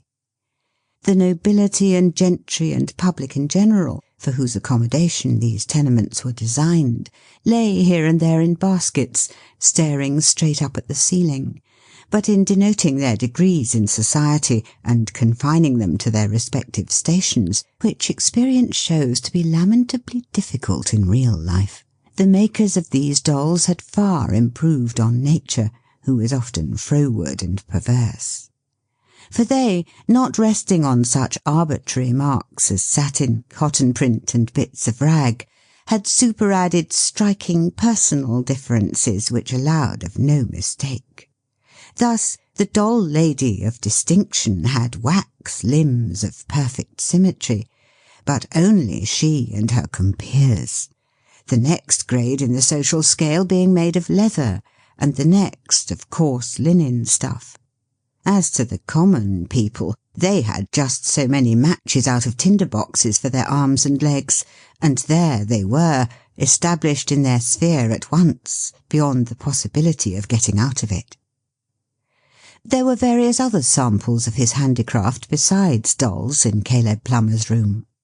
There were Noah's Arks, in which the birds and beasts were an uncommonly tight fit, I assure you, though they could be crammed in anyhow at the roof and rattled and shaken into the smallest compass. By a bold poetical licence, most of these Noah's Arks had knockers on the doors. Inconsistent appendages, perhaps, as suggestive of morning callers and a postman, yet a pleasant finish to the outside of the building. There were scores of melancholy little carts, which, when the wheels went round, performed most doleful music. Many small fiddles, drums, and other instruments of torture, no end of cannon, shields, swords, spears, and guns. There were little tumblers in red breeches, incessantly swarming up high obstacles of red tape, and coming down head first upon the other side. And there were innumerable old gentlemen of respectable, not to say venerable appearance, insanely flying over horizontal pegs, inserted for the purpose in their own street doors. There were beasts of all sorts, horses in particular of every breed, from the spotted barrel on 4 pegs, with a small tippet for a mane, to the thoroughbred rocker on his highest mettle. As it would have been hard to count the dozens upon dozens of grotesque figures that were ever ready to commit all sorts of absurdities on the turning of a handle, so it would have been no easy task to mention any human folly, vice, or weakness that had not its type, immediate or remote, in Caleb Plummer's room, and not in an exaggerated form. For very little handles will move men and women to as strange performances as any toy was ever made to undertake. In the midst of all these objects, Caleb and his daughter sat at work, the blind girl busy as a doll's dressmaker, and Caleb painting and glazing the 4-pair front of a desirable family mansion. The care imprinted in the lines of Caleb's face, and his absorbed and dreamy manner, which would have sat well on some alchemist or abstruse student, were at first sight an odd contrast to his occupation and the trivialities about him. But trivial things, invented and pursued for bread, become very serious matters of fact, and apart from this consideration, I am not at all prepared to say myself that if Caleb had been a Lord Chamberlain, or a Member of Parliament, or a lawyer, or even a great speculator, he would have dealt in toys one whit less whimsical, while I have a very great doubt whether they would have been as harmless. "So you were out in the rain last night, father, in your beautiful new greatcoat?" said Caleb's daughter. "In my beautiful new greatcoat," answered Caleb, glancing towards a clothes-line in the room, on which the sackcloth garment previously described was carefully hung up to dry. "How glad I am you bought it, father." "And of such a tailor too," said Caleb, "quite a fashionable tailor. It's too good for me." The blind girl rested from her work and laughed with delight. "Too good, father! What can be too good for you?" "I'm half ashamed to wear it, though," said Caleb, watching the effect of what he said upon her brightening face. "Upon my word, when I hear the boys and people say behind me, 'Hallo, here's a swell,' I don't know which way to look. And when the beggar wouldn't go away last night, and when I said I was a very common man, said, 'No, your honour, bless your honour, don't say that.' I was quite ashamed. I really felt as if I hadn't a right to wear it." Happy blind girl! How merry she was in her exultation. "I see you, father," she said, clasping her hands, "as plainly as if I had the eyes I never want when you are with me. A blue coat." "Bright blue," said Caleb. "Yes, yes, bright blue," exclaimed the girl, turning up her radiant face. "The colour I can just remember in the blessed sky. You told me it was blue before. A bright blue coat." "Made loose to the figure," suggested Caleb. "Yes, loose to the figure," cried the blind girl, laughing heartily. "And in it you, dear father, with your merry eye, your smiling face, your free step and your dark hair, looking so young and handsome." "Hello, hello," said Caleb. "I shall be vain presently." "I think you are already," cried the blind girl, pointing at him in her glee. "I know you, father. Ha, ha, ha! I found you out, you see." How different the picture in her mind from Caleb as he sat observing her. She had spoken of his free step. She was right in that. For years and years he never once had crossed that threshold at his own slow pace, but with a footfall counterfeited for her ear. And never had he, when his heart was heaviest, forgotten the light tread that was to render hers so cheerful and courageous. Heaven knows. But I think Caleb's vague bewilderment of manner may have half originated in his having confused himself about himself and everything around him for the love of his blind daughter. How could the little man be otherwise than bewildered, after labouring for so many years to destroy his own identity and that of all the objects that had any bearing on it? "There we are," said Caleb, falling back a pace or two to form the better judgment of his work. "As near the real thing as 6 of halfpence is to 6. What a pity that the whole front of the house opens at once. If there was only a staircase in it now, and regular doors to the rooms to go in at. But that's the worst of my calling. I'm always deluding myself and swindling myself." "You are speaking quite softly. You are not tired, father?" "Tired?" echoed Caleb, with a great burst of animation. "What should tire me, Bertha? I was never tired. What does it mean?" To give the greater force to his words, he checked himself in an involuntary imitation of 2 half-lengths stretching and yawning figures on the mantel-shelf, who were represented as in one eternal state of weariness from the waist upwards, and hummed a fragment of a song. It was a bacchanalian song, something about a sparkling bowl, and he sang it with an assumption of a devil-may-care voice that made his face 1,000 times more meagre and more thoughtful than ever. "What, you're singing, are you?" said Tackleton, putting his head in at the door. "Go it, I can't sing." Nobody would have suspected him of it. He hadn't what is generally termed a singing face, by any means. "I can't afford to sing," said Tackleton. "I'm glad you can. I hope you can afford to work, too. Hardly time for both, I should think."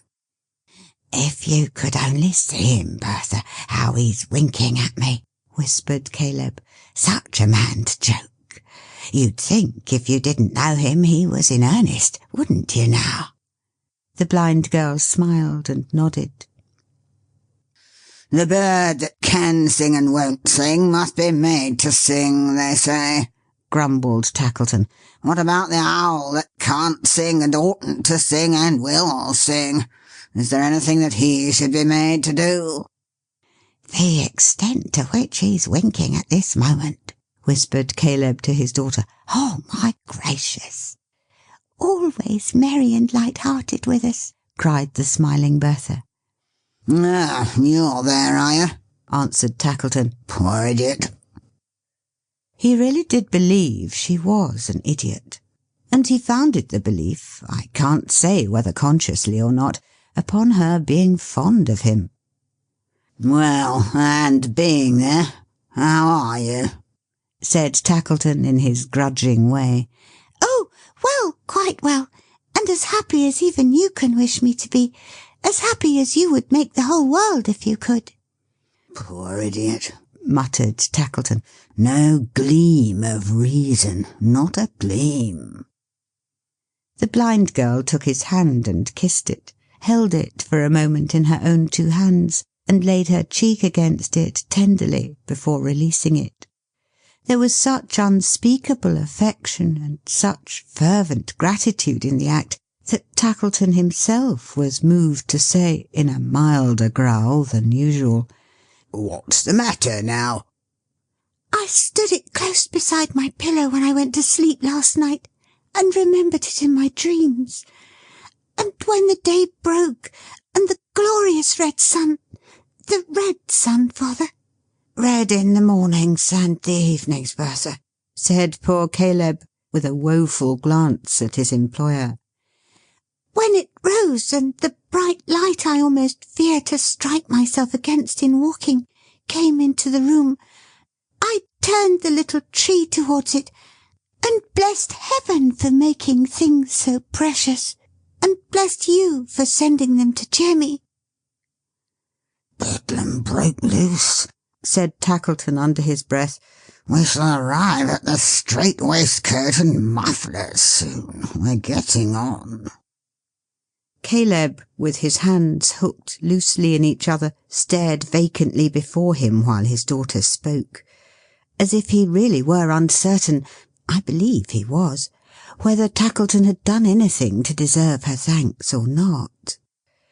If he could have been a perfectly free agent at that moment, required on pain of death to kick the toy merchant or fall at his feet according to his merits, I believe it would have been an even chance which course he would have taken. Yet Caleb knew that with his own hands he had brought the little rose tree home for her so carefully, and that with his own lips he had forged the innocent deception which should help to keep her from suspecting how much, how very much, he every day denied himself that she might be the happier.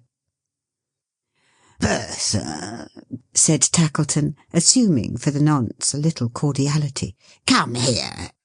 Oh, I can come straight to you. You needn't guide me, she rejoined. Shall I tell you a secret, Bertha? If you will, she answered eagerly. How bright the darkened face! How adorned with light the listening head! This is the day on which little what's-her-name, the spoilt child, Peerybingle's wife, pays her regular visit to you. Makes her fantastic picnic here, ain't it? Said Tackleton, with a strong expression of distaste for the whole concern. Yes, replied Bertha, this is the day. I thought so, said Tackleton. I should like to join the party. Do you hear that, Father? cried the blind girl in an ecstasy. Yes, yes, I hear it, murmured Caleb, with the fixed look of a sleepwalker. But I don't believe it. It's one of my lies, I've no doubt. You see, I want to bring the Peerybingles a little more into company with May Fielding, said Tackleton. I am going to be married to May. Married? cried the blind girl, starting from him. She's such a confounded idiot, muttered Tackleton, that I was afraid she'd never comprehend me. Ah, Bertha, married, church, parson, clerk, beadle, glass, coach, bells, breakfast, bride, cake, favours, marrow-bones, cleavers, and all the rest of the tomfoolery. A wedding, you know. A wedding. Don't you know what a wedding is?" "I know," replied the blind girl in a gentle tone. "I understand." "Do you?" muttered Tackleton. "It's more than I expected. Well, on that account I want to join the party, and to bring May and her mother. I'll send in a little something or other before the afternoon. A cold leg of mutton, or some comfortable trifle of that sort. You'll expect me?" "Yes," she answered. She had drooped her head and turned away, and so stood, with her hands crossed, musing. "I don't think you will," muttered Tackleton, looking at her, "for you seem to have forgotten all about it already. Caleb?" "I may venture to say I'm here, I suppose," thought Caleb. "Sir?" "Take care she don't forget what I've been saying to her." "She never forgets," returned Caleb. "It's one of the few things she ain't clever in." "Every man thinks his own geese swans," observed the toy merchant with a shrug. "Poor devil!"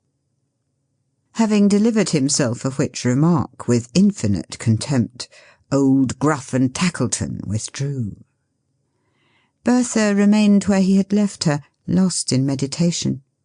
The gaiety had vanished from her downcast face, and it was very sad. 3 or 4 times she shook her head, as if bewailing some remembrance or some loss, but her sorrowful reflections found no vent in words. It was not until Caleb had been occupied some time in yoking a team of horses to a waggon, by the summary process of nailing the harness to the vital parts of their bodies, that she drew near to his working stool, and, sitting down beside him, said, "Father, I am lonely in the dark. I want my eyes, my patient, willing eyes." "Here they are," said Caleb, "always ready. They are more yours than mine, Bertha, any hour in the 24. What shall your eyes do for you, dear?" "Look round the room, Father." "All right," said Caleb. "No sooner said than done, Bertha." "Tell me about it." "It's much the same as usual," said Caleb. "Homely, but very snug. The gay colours on the walls, the bright flowers on the plates and dishes, the shining wood where there are beams or panels, the general cheerfulness and neatness of the building make it very pretty." Cheerful and neat it was, wherever Bertha's hands could busy themselves, but nowhere else were cheerfulness and neatness possible in the old crazy shed which Caleb's fancy so transformed. "You have your working dress on, and are not so gallant as when you wear the handsome coat," said Bertha, touching him. "Not quite so gallant," answered Caleb. "Pretty brisk, though." "Father," said the blind girl, drawing close to his side, and stealing one arm round his neck, "tell me something about May. She is very fair." "She is indeed," said Caleb. And she was indeed. It was quite a rare thing to Caleb not to have to draw on his invention. "Her hair is dark," said Bertha pensively. "Darker than mine. Her voice is sweet and musical, I know. I have often loved to hear it. Her shape—" "There's not a doll's in all the room to equal it," said Caleb.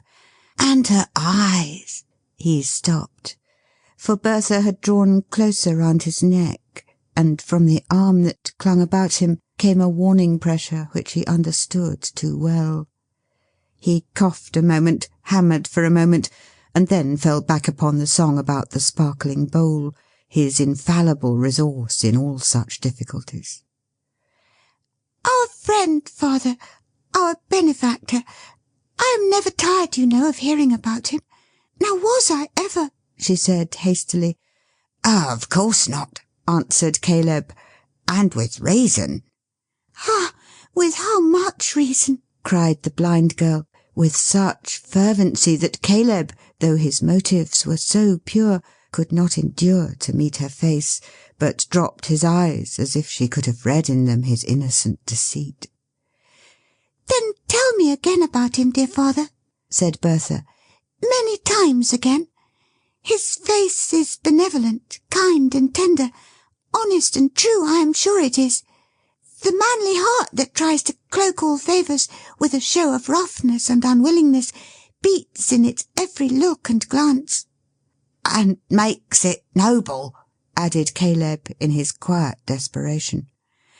"And makes it noble," cried the blind girl. "He is older than May, father."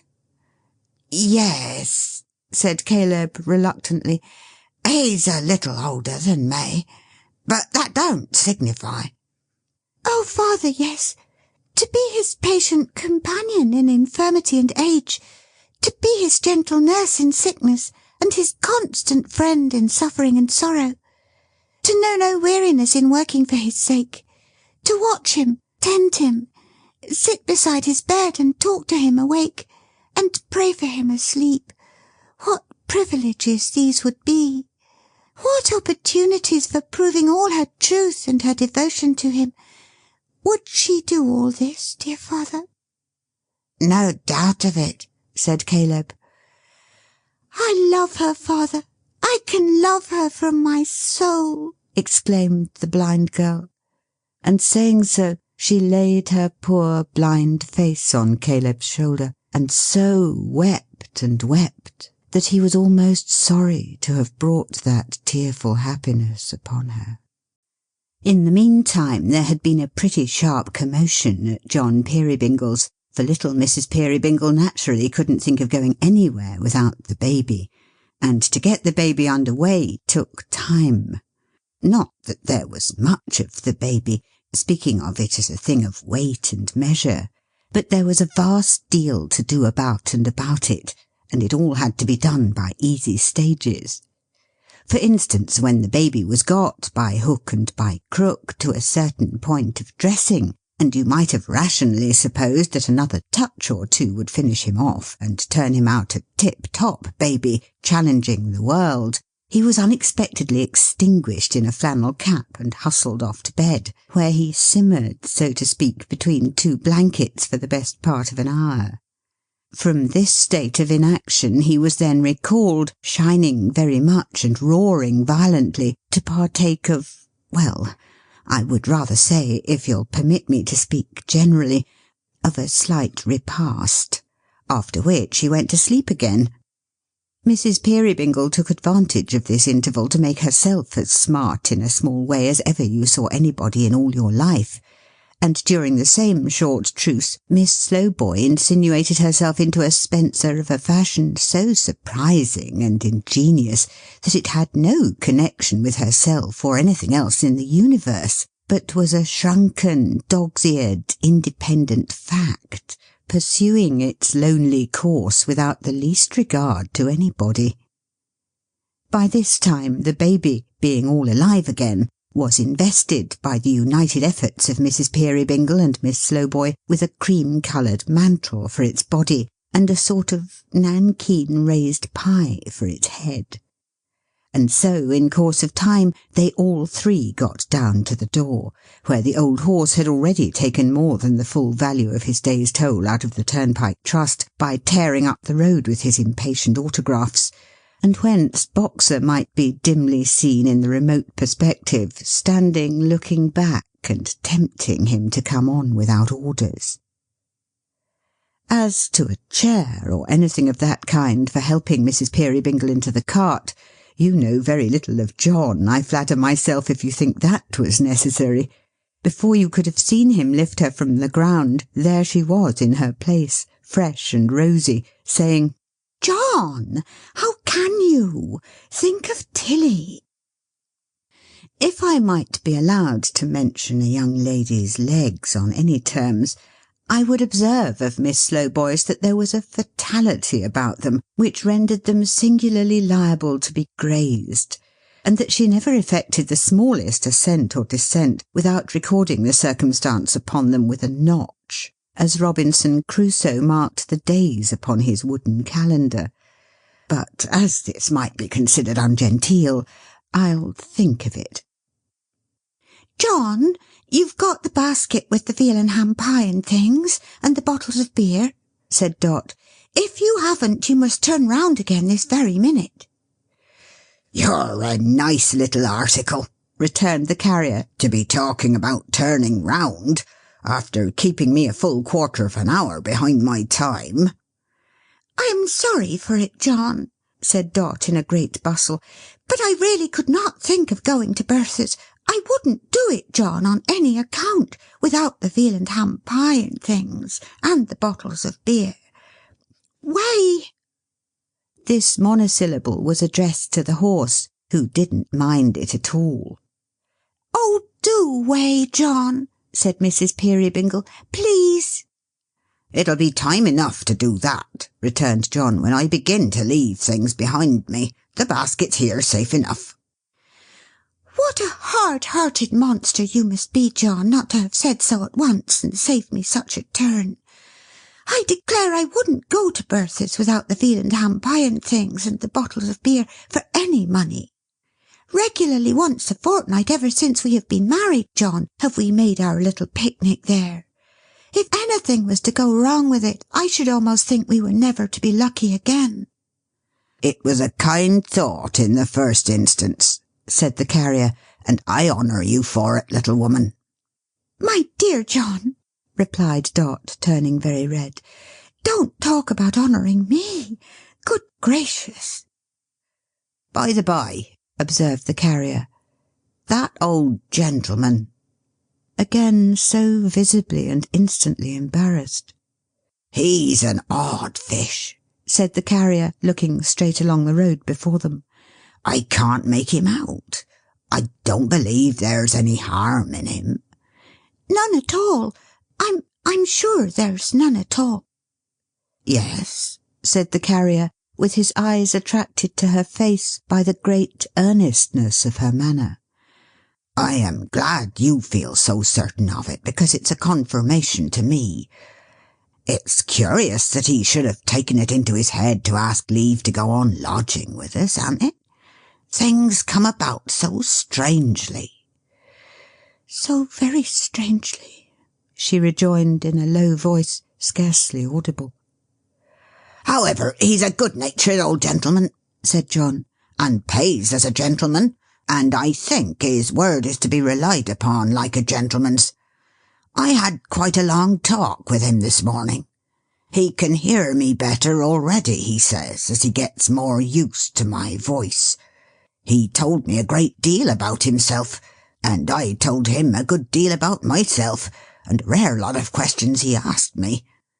I gave him information about my having 2 beats, you know, in my business, one day to the right from our house and back again, another day to the left from our house and back again, for he's a stranger and don't know the names of places about here, and he seemed quite pleased. Why, then I shall be returning home tonight your way, he says, when I thought you'd be coming in an exactly opposite direction. That's capital. I may trouble you for another lift, perhaps, but I'll engage not to fall so sound asleep again. He was sound asleep, surely. Dot, what are you thinking of? Thinking of, John? I was listening to you. Oh, that's all right, said the honest carrier. I was afraid from the look of your face that I had gone rambling on so long as to set you thinking about something else. I was very near it, I'll be bound. Dot making no reply, they jogged on for some little time in silence. But it was not easy to remain silent very long in John Peerybingle's cart, for everybody on the road had something to say, and though it might only be, "How are you?" and indeed it was very often nothing else, still to give that back again in the right spirit of cordiality required not merely a nod and a smile, but as wholesome an action of the lungs withal as a long-winded parliamentary speech. Sometimes passengers on foot or horseback plodded on a little way beside the cart for the express purpose of having a chat, and then there was a great deal to be said on both sides. Then Boxer gave occasion to more good-natured recognitions of and by the carrier than half a dozen Christians could have done. Everybody knew him all along the road, especially the fowls and pigs, who, when they saw him approaching with his body all on one side and his ears pricked up inquisitively, and that knob of a tail making the most of itself in the air, immediately withdrew into remote back settlements without waiting for the honour of a nearer acquaintance. He had business everywhere, going down all the turnings, looking into all the wells, bolting in and out of all the cottages, dashing into the midst of all the dame schools, fluttering all the pigeons, magnifying the tails of all the cats, and trotting into the public houses like a regular customer. Wherever he went, somebody or other might have been heard to cry, "Hello, here's Boxer!" and out came that somebody forthwith, accompanied by at least 2 or 3 other somebodies, to give John Peerybingle and his pretty wife good day. The packages and parcels for the errand cart were numerous, and there were many stoppages to take them in and give them out, which were not by any means the worst parts of the journey. Some people were so full of expectation about their parcels, and other people were so full of wonder about their parcels, and other people were so full of inexhaustible directions about their parcels, and John had such a lively interest in all the parcels that it was as good as a play. Likewise there were articles to carry, which required to be considered and discussed, and in reference to the adjustment and disposition of which councils had to be holden by the carrier and the senders, at which Boxer usually assisted, in short fits of the closest attention, and long fits of tearing round and round the assembled sages, and barking himself hoarse. Of all these little incidents, Dot was the amused and open-eyed spectatress from her chair in the cart, and as she sat there looking on, a charming little portrait framed to admiration by the tilt, there was no lack of nudgings and glancings and whisperings and envyings among the younger men, I promise you. And this delighted John the carrier beyond measure, for he was proud to have his little wife admired, knowing that she didn't mind it, that, if anything, she rather liked it, perhaps.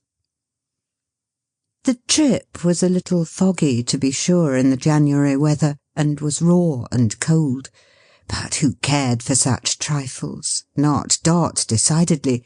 Not Tilly Slowboy, for she deemed sitting in a cart on any terms to be the highest point of human joys, the crowning circumstance of earthly hopes. Not the baby, I'll be sworn, for it's not in baby nature to be warmer or more sound asleep, though its capacity is great in both respects, than that blessed young Peerybingle was all the way. You couldn't see very far in the fog, of course, but you could see a great deal. Oh, a great deal. It's astonishing how much you may see in a thicker fog than that, if you will only take the trouble to look for it. Why, even to sit watching for the fairy rings in the fields, and for the patches of hoarfrost still lingering in the shade near hedges and by trees, was a pleasant occupation, to make no mention of the unexpected shapes in which the trees themselves came starting out of the mist and glided into it again. The hedges were tangled and bare, and waved a multitude of blighted garlands in the wind, but there was no discouragement in this. It was agreeable to contemplate, for it made the fireside warmer in possession, and the summer greener in expectancy. The river looked chilly, but it was in motion, and moving at a good pace, which was a great point. The canal was rather slow and torpid, that must be admitted. Never mind, it would freeze the sooner when the frost set fairly in, and then there would be skating and sliding, and the heavy old barges, frozen up somewhere near a wharf, would smoke their rusty iron chimney-pipes all day, and have a lazy time of it. In one place there was a great mound of weeds or stubble burning, and they watched the fire, so white in the daytime, flaring through the fog, with only here and there a dash of red in it, until, in consequence, as she observed, of the smoke getting up her nose, Miss Slowboy choked — she could do anything of that sort on the smallest provocation — and woke the baby, who wouldn't go to sleep again. But Boxer, who was in advance some quarter of a mile or so, had already passed the outposts of the town and gained the corner of the street where Caleb and his daughter lived, and long before they reached the door, he and the blind girl were on the pavement waiting to receive them. Boxer, by the way, made certain delicate distinctions of his own in his communication with Bertha, which persuade me fully that he knew her to be blind. He never sought to attract her attention by looking at her, as he often did with other people, but touched her invariably. What experience he could ever have had of blind people or blind dogs, I don't know. He had never lived with a blind master, nor had Mr. Boxer the elder, nor Mrs. Boxer, nor any of his respectable family on either side ever been visited with blindness that I am aware of. He may have found it out for himself, perhaps, but he had got hold of it somehow, and therefore he had hold of Bertha, too, by the skirt, and kept hold until Mrs. Peerybingle and the baby and Miss Slowboy and the basket were all got safely within doors. May Fielding was already come, and so was her mother, a little querulous chip of an old lady with a peevish face, who, in right of having preserved a waist like a bedpost, was supposed to be a most transcendent figure, and who, in consequence of having once been better off, or of labouring under an impression that she might have been if something had happened which never did happen, and seemed to have never been particularly likely to come to pass, but it's all the same, was very genteel and patronizing indeed. Gruff and Tackleton was also there, doing the agreeable, with the evident sensation of being as perfectly at home, and as unquestionably in his own element, as a fresh young salmon on the top of the Great Pyramid. "May, my dear old friend!" cried Dot, running up to meet her. "What a happiness to see you!" Her old friend was, to the full, as hearty and as glad as she, and it really was, if you'll believe me, quite a pleasant sight to see them embrace. Tackleton was a man of taste beyond all question. May was very pretty. You know sometimes, when you are used to a pretty face, how, when it comes into contact and comparison with another pretty face, it seems for the moment to be homely and faded, and hardly to deserve the high opinion you have had of it. Now, this was not at all the case, either with Dot or May, for May's face set off Dot's, and Dot's face set off May's, so naturally and agreeably, that, as John Peerybingle was very near saying when he came into the room, they ought to have been born sisters, which was the only improvement you could have suggested. Tackleton had brought his leg of mutton, and, wonderful to relate, a tart besides. But we don't mind a little dissipation when our brides are in the case. We don't get married every day. And in addition to these dainties, there were the veal and ham pie, and things, as Mrs. Peerybingle called them, which were chiefly nuts, and oranges, and cakes, and such small beer. When the repast was set forth on the board, flanked by Caleb's contribution, which was a great wooden bowl of smoking potatoes, he was prohibited by solemn compact from producing any other viands. Tackleton led his intended mother-in-law to the post of honour. For the better gracing of this place at the high festival, the majestic old soul had adorned herself with a cap, calculated to inspire the thoughtless with sentiments of awe. She also wore her gloves. But let us be genteel or die. Caleb sat next to his daughter. Dot and her old schoolfellow were side by side. The good carrier took care of the bottom of the table. Miss Slowboy was isolated for the time being from every article of furniture but the chair she sat on, that she might have nothing else to knock the baby's head against. As Tilly stared about her at the dolls and toys, they stared at her and at the company. The venerable old gentlemen at the street doors, who were all in full action, showed especial interest in the party, pausing occasionally before leaping as if they were listening to the conversation, and then plunging wildly over and over a great many times without halting for breath, as in a frantic state of delight with the whole proceedings. Certainly, if these old gentlemen were inclined to have a fiendish joy in the contemplation of Tackleton's discomfiture, they had good reason to be satisfied. Tackleton couldn't get on at all, and the more cheerful his intended bride became in Dot's society, the less he liked it, though he had brought them together for that purpose. For he was a regular dog-in-the-manger, was Tackleton, and when they laughed and he couldn't, he took it into his head immediately that they must be laughing at him. "Ah, May!" said Dot. "Dear, dear, what changes! To talk of those merry schooldays makes one young again." "Why, you aren't particularly old at any time, are you?" said Tackleton. "Look at my sober, plodding husband there," returned Dot. "He adds 20 years to my age at least, don't you, John?" 40, John replied. "How many you'll add to May's, I am sure I don't know," said Dot, laughing, "but she can't be much less than 100 years of age on her next birthday." "Ha, ha!" laughed Tackleton. Hollow as a drum, that laugh, though, and he looked as if he could have twisted Dot's neck comfortably. "Dear, dear," said Dot, "only to remember how we used to talk at school about the husbands we would choose. I don't know how young and how handsome and how gay and how lively mine was not to be. And as to May's, ah dear, I don't know whether to laugh or cry when I think what silly girls we were." May seemed to know which to do, for the colour flashed into her face and tears stood in her eyes. "Even the very persons themselves, real live young men, we fixed on sometimes," said Dot. "We little thought how things would come about. I never fixed on John, I'm sure. I never so much as thought of him. And if I had told you you were ever to be married to Mr. Tackleton, why you'd have slapped me, wouldn't you, May?" Though May didn't say yes, she certainly didn't say no, or express no, by any means. Tackleton laughed, quite shouted, he laughed so loud.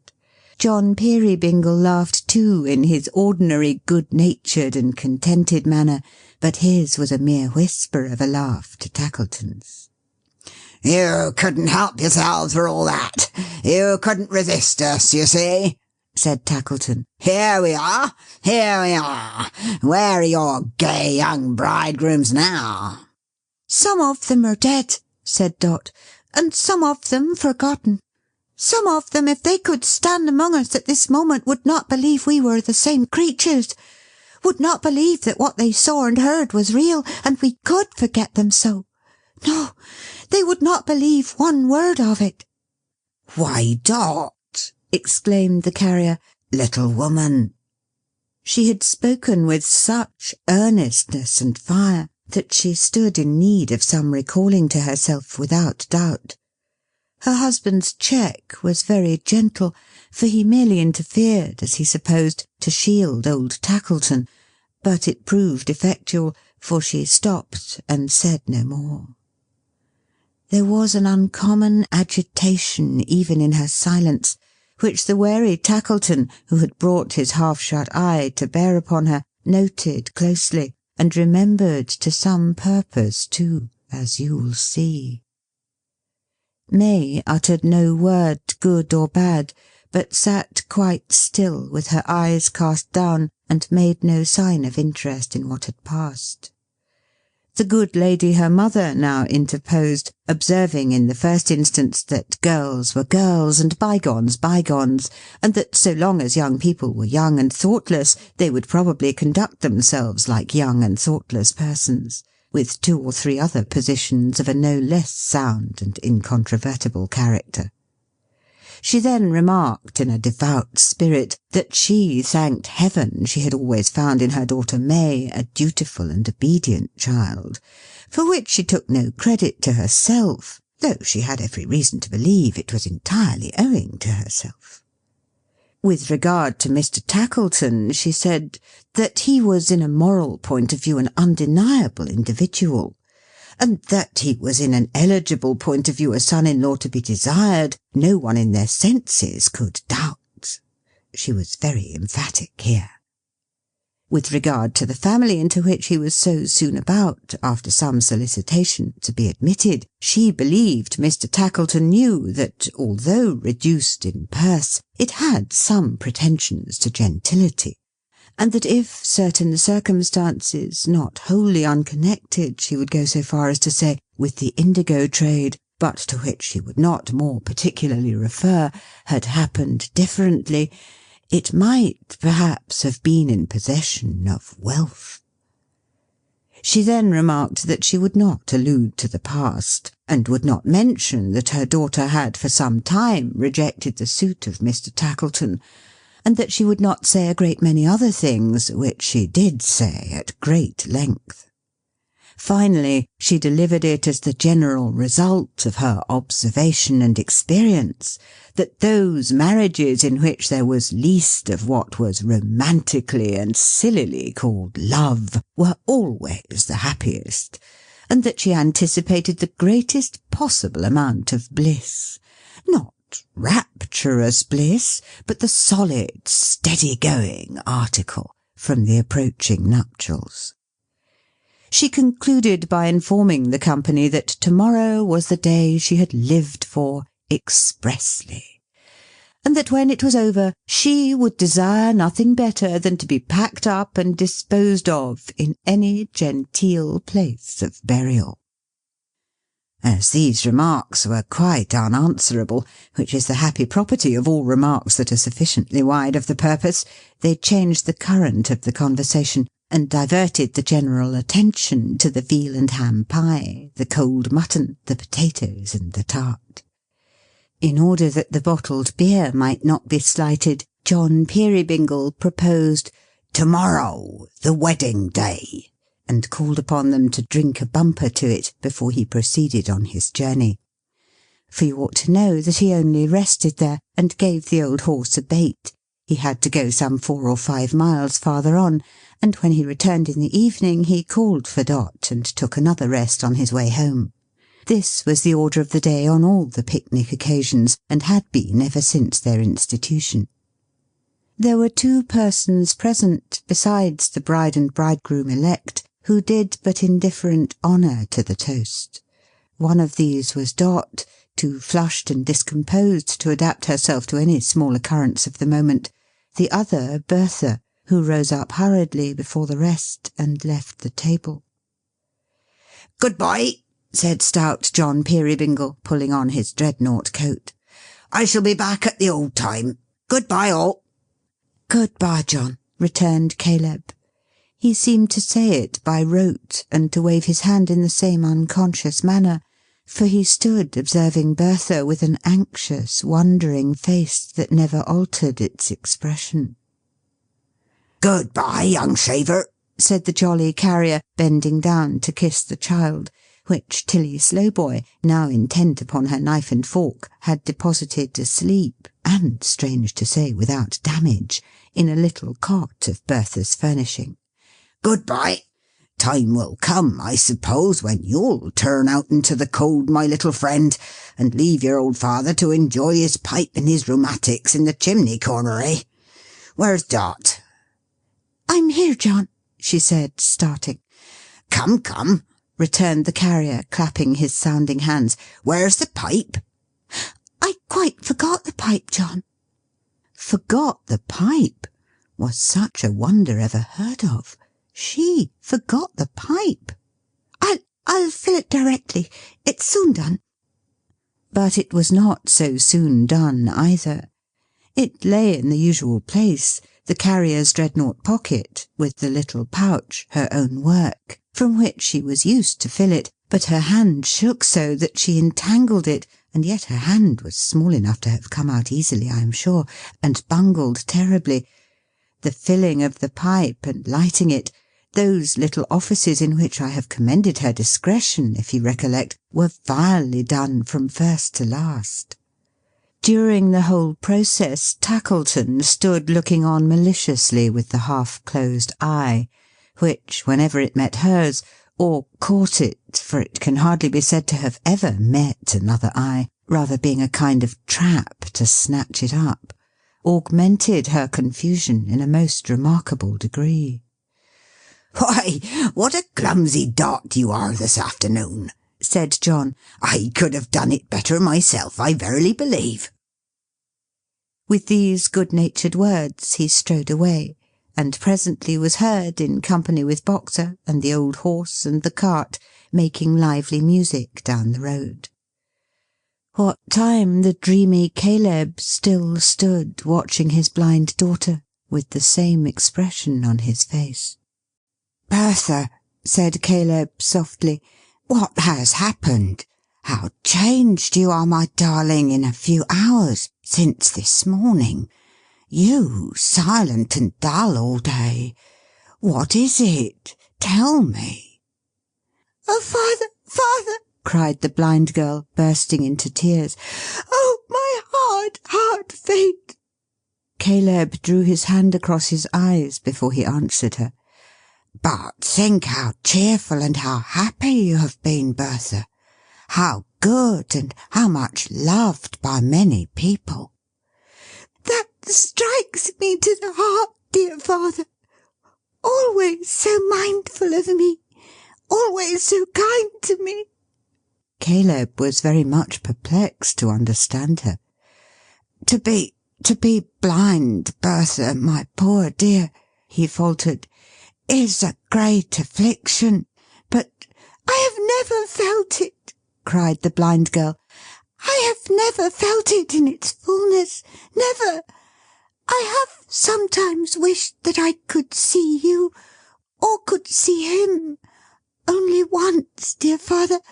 Only for one little minute, that I might know what it is I treasure up," she laid her hands upon her breast, "and hold here, that I might be sure I have it right. And sometimes, but then I was a child, I have wept in my prayers at night, to think that when your images ascended from my heart to heaven, they might not be the true resemblance of yourselves.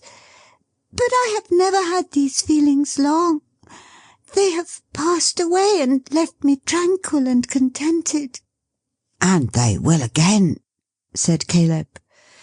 "But, father, oh, my good, gentle father, bear with me if I am wicked," said the blind girl. "This is not the sorrow that so weighs me down." Her father could not choose but let his moist eyes overflow. She was so earnest and pathetic, but he did not understand her yet. "Bring her to me," said Bertha. "I cannot hold it closed and shut within myself. Bring her to me, father." She knew he hesitated, and said, "May! Bring May!" May heard the mention of her name, and coming quietly towards her, touched her on the arm. The blind girl turned immediately and held her by both hands. "Look into my face, dear heart, sweet heart," said Bertha.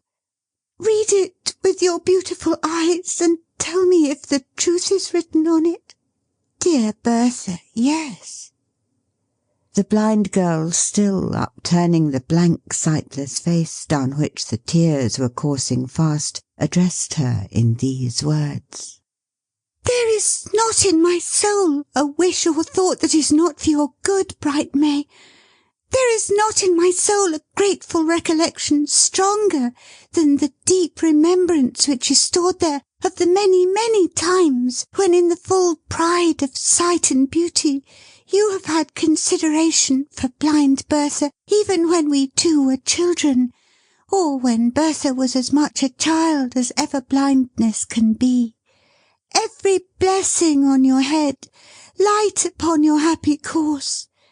Not the less, my dear May," and she drew towards her in a closer grasp, "not the less, my bird, because to-day the knowledge that you are to be his wife has wrung my heart almost to breaking. Father, May, Mary, oh, forgive me that it is so, for the sake of all he has done to relieve the weariness of my dark life, and for the sake of the belief you have in me, when I call heaven to witness that I could not wish him married to a wife more worthy of his goodness." While speaking, she had released May Fielding's hands, and clasped her garments in an attitude of mingled supplication and love. Sinking lower and lower down as she proceeded in her strange confession, she dropped at last at the feet of her friend, and hid her blind face in the folds of her dress. "Great power!" exclaimed her father, smitten at one blow with the truth. "Have I deceived her from her cradle, but to break her heart at last?"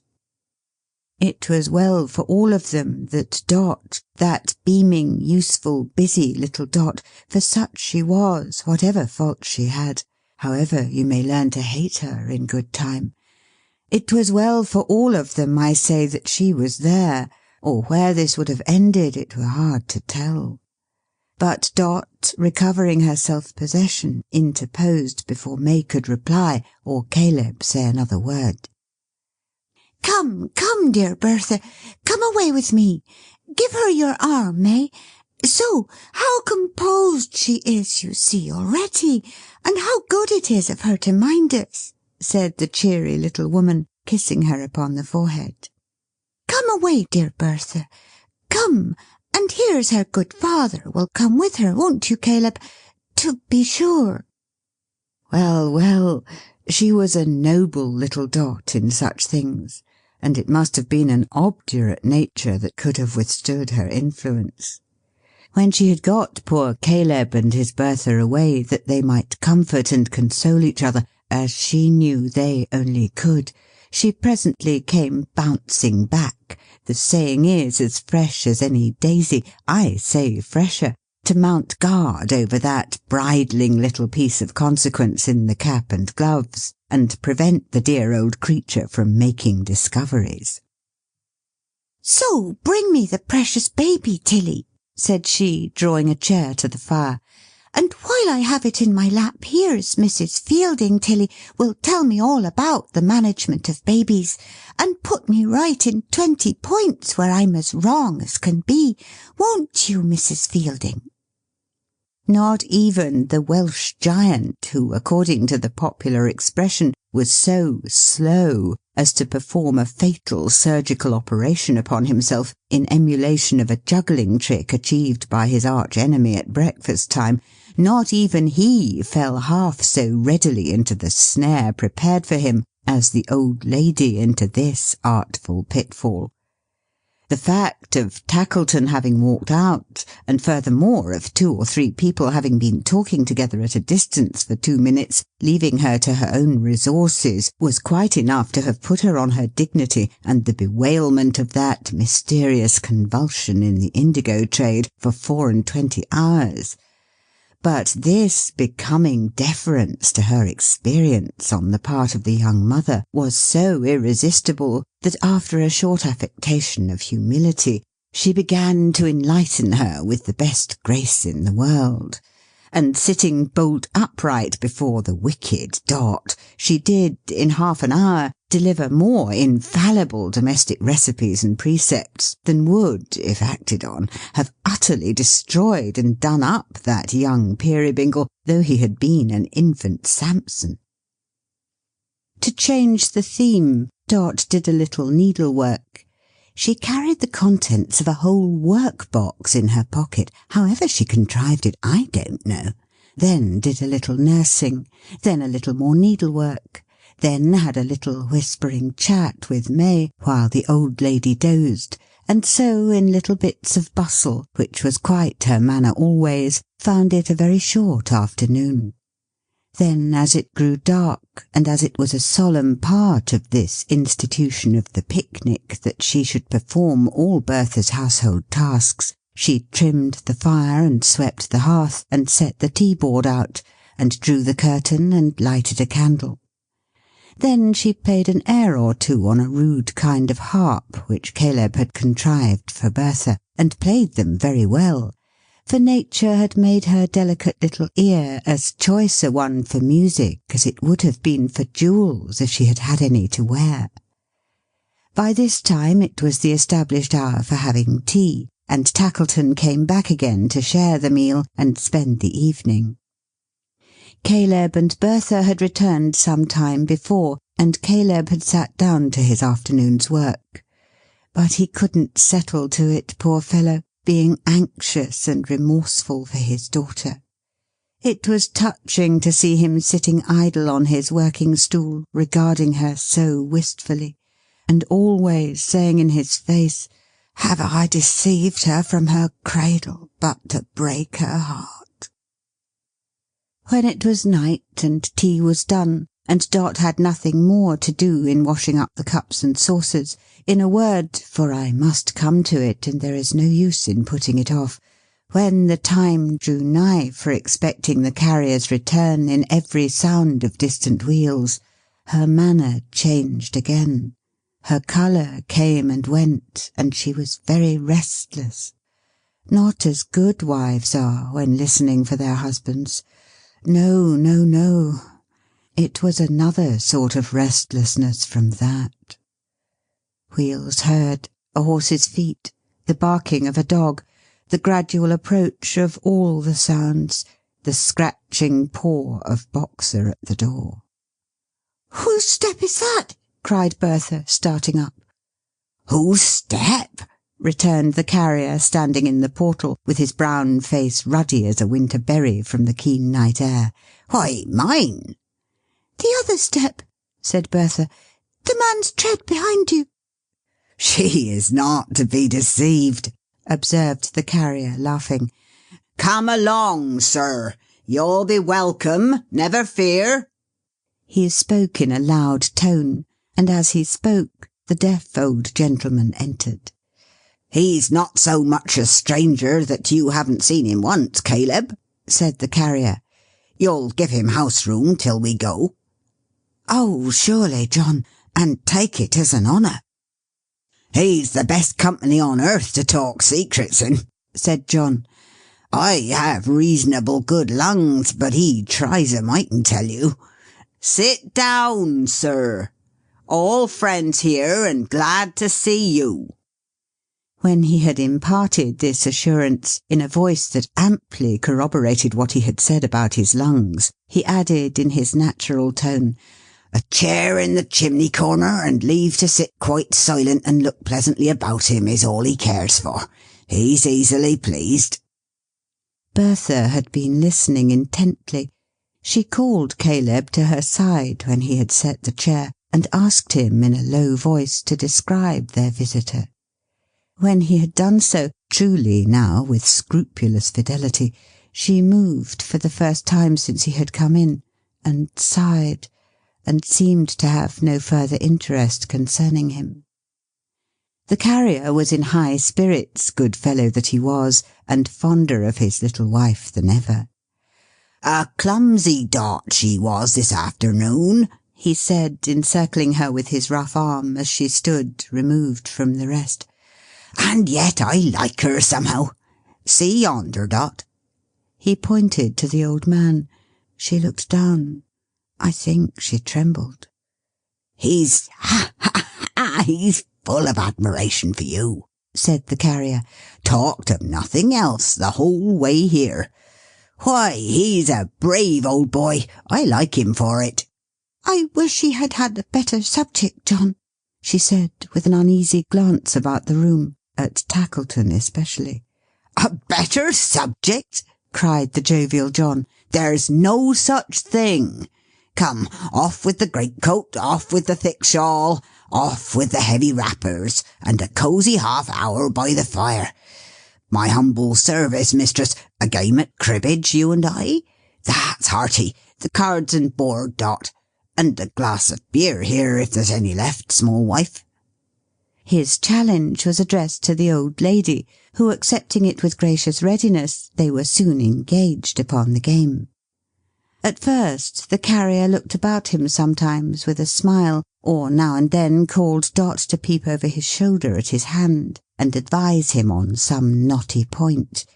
But his adversary, being a rigid disciplinarian, and subject to an occasional weakness in respect of pegging more than she was entitled to, required such vigilance on his part as left him neither eyes nor ears to spare.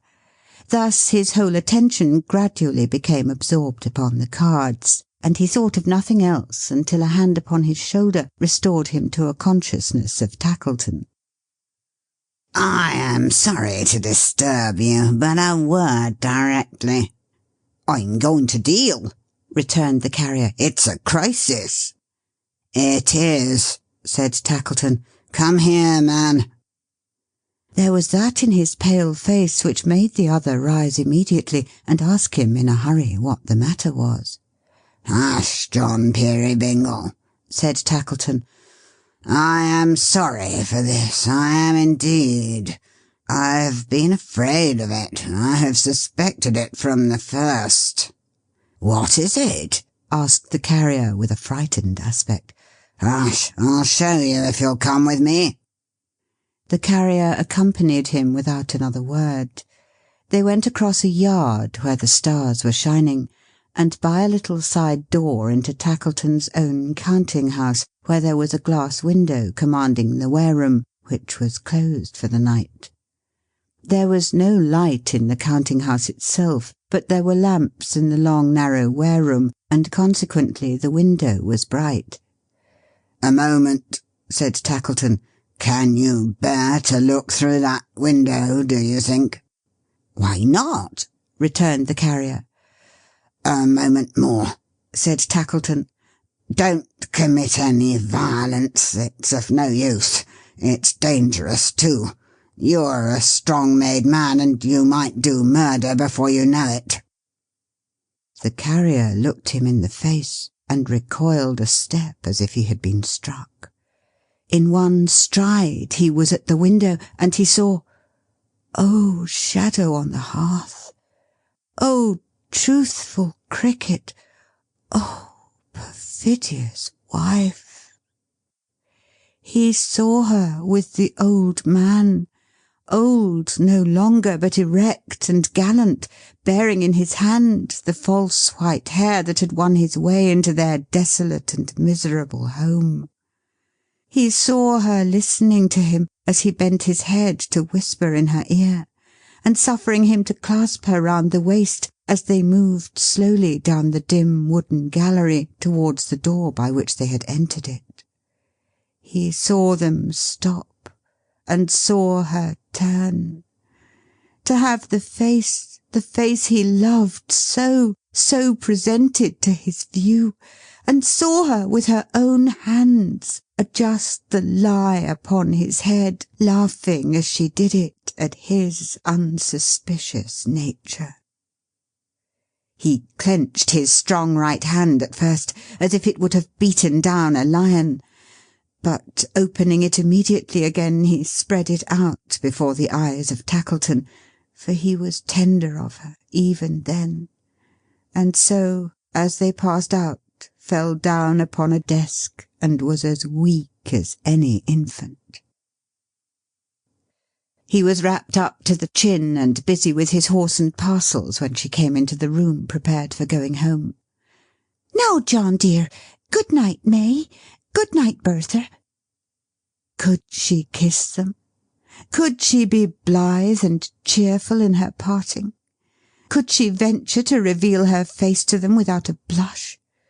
Yes, Tackleton observed her closely, and she did all this. Tilly was hushing the baby, and she crossed and recrossed Tackleton a dozen times, repeating drowsily, "Did the knowledge that it was to be its wife's then wring its hearts almost to breaking? And did its fathers deceive it from its cradles but to break its hearts at last?" Now, Tilly, give me the baby. Good night, Mr. Tackleton. Where's John, for goodness sake?" "He's going to walk beside the horse's head," said Tackleton, who helped her to her seat. "My dear John, walk to-night?" The muffled figure of her husband made a hasty sign in the affirmative, and the false stranger and the little nurse being in their places, the old horse moved off. Boxer, the unconscious Boxer, running on before, running back, running round and round the cart, and barking as triumphantly and merrily as ever. When Tackleton had gone off likewise, escorting May and her mother home, poor Caleb sat down by the fire beside his daughter, anxious and remorseful at the core, and still saying in his wistful contemplation of her, "Have I deceived her from her cradle, but to break her heart at last?" The toys that had been set in motion for the baby had all stopped and run down long ago. In the faint light and silence, the imperturbably calm dolls, the agitated rocking horses with distended eyes and nostrils, the old gentlemen at the street doors standing half doubled up upon their failing knees and ankles, the wry-faced nutcrackers, the very beasts upon their way into the ark in twos, like a boarding school out walking, might have been imagined to be stricken motionless with fantastic wonder at Dot being false, or Tackleton beloved, under any combination of circumstances.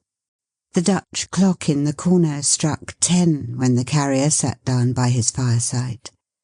So troubled and grief-worn that he seemed to scare the cuckoo, who, having cut his 10 melodious announcements as short as possible, plunged back into the Moorish palace again and clapped his little door behind him, as if the unwonted spectacle were too much for his feelings.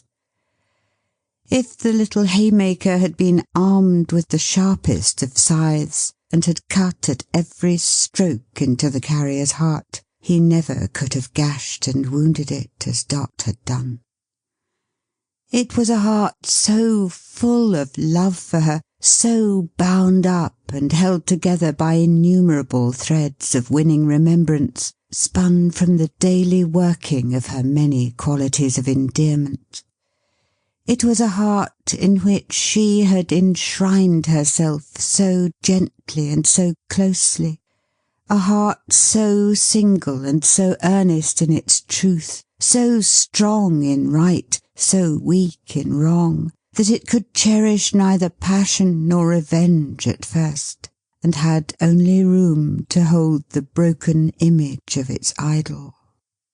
But slowly, slowly, as the Carrier sat brooding on his hearth, now cold and dark, other and fiercer thoughts began to rise within him, as an angry wind comes rising in the night. The stranger was beneath his outraged roof. 3 steps would take him to his chamber door. 1 blow would beat it in. "You might do murder before you know it," Tackleton had said. How could it be murder, if he gave the villain time to grapple with him hand to hand? He was the younger man.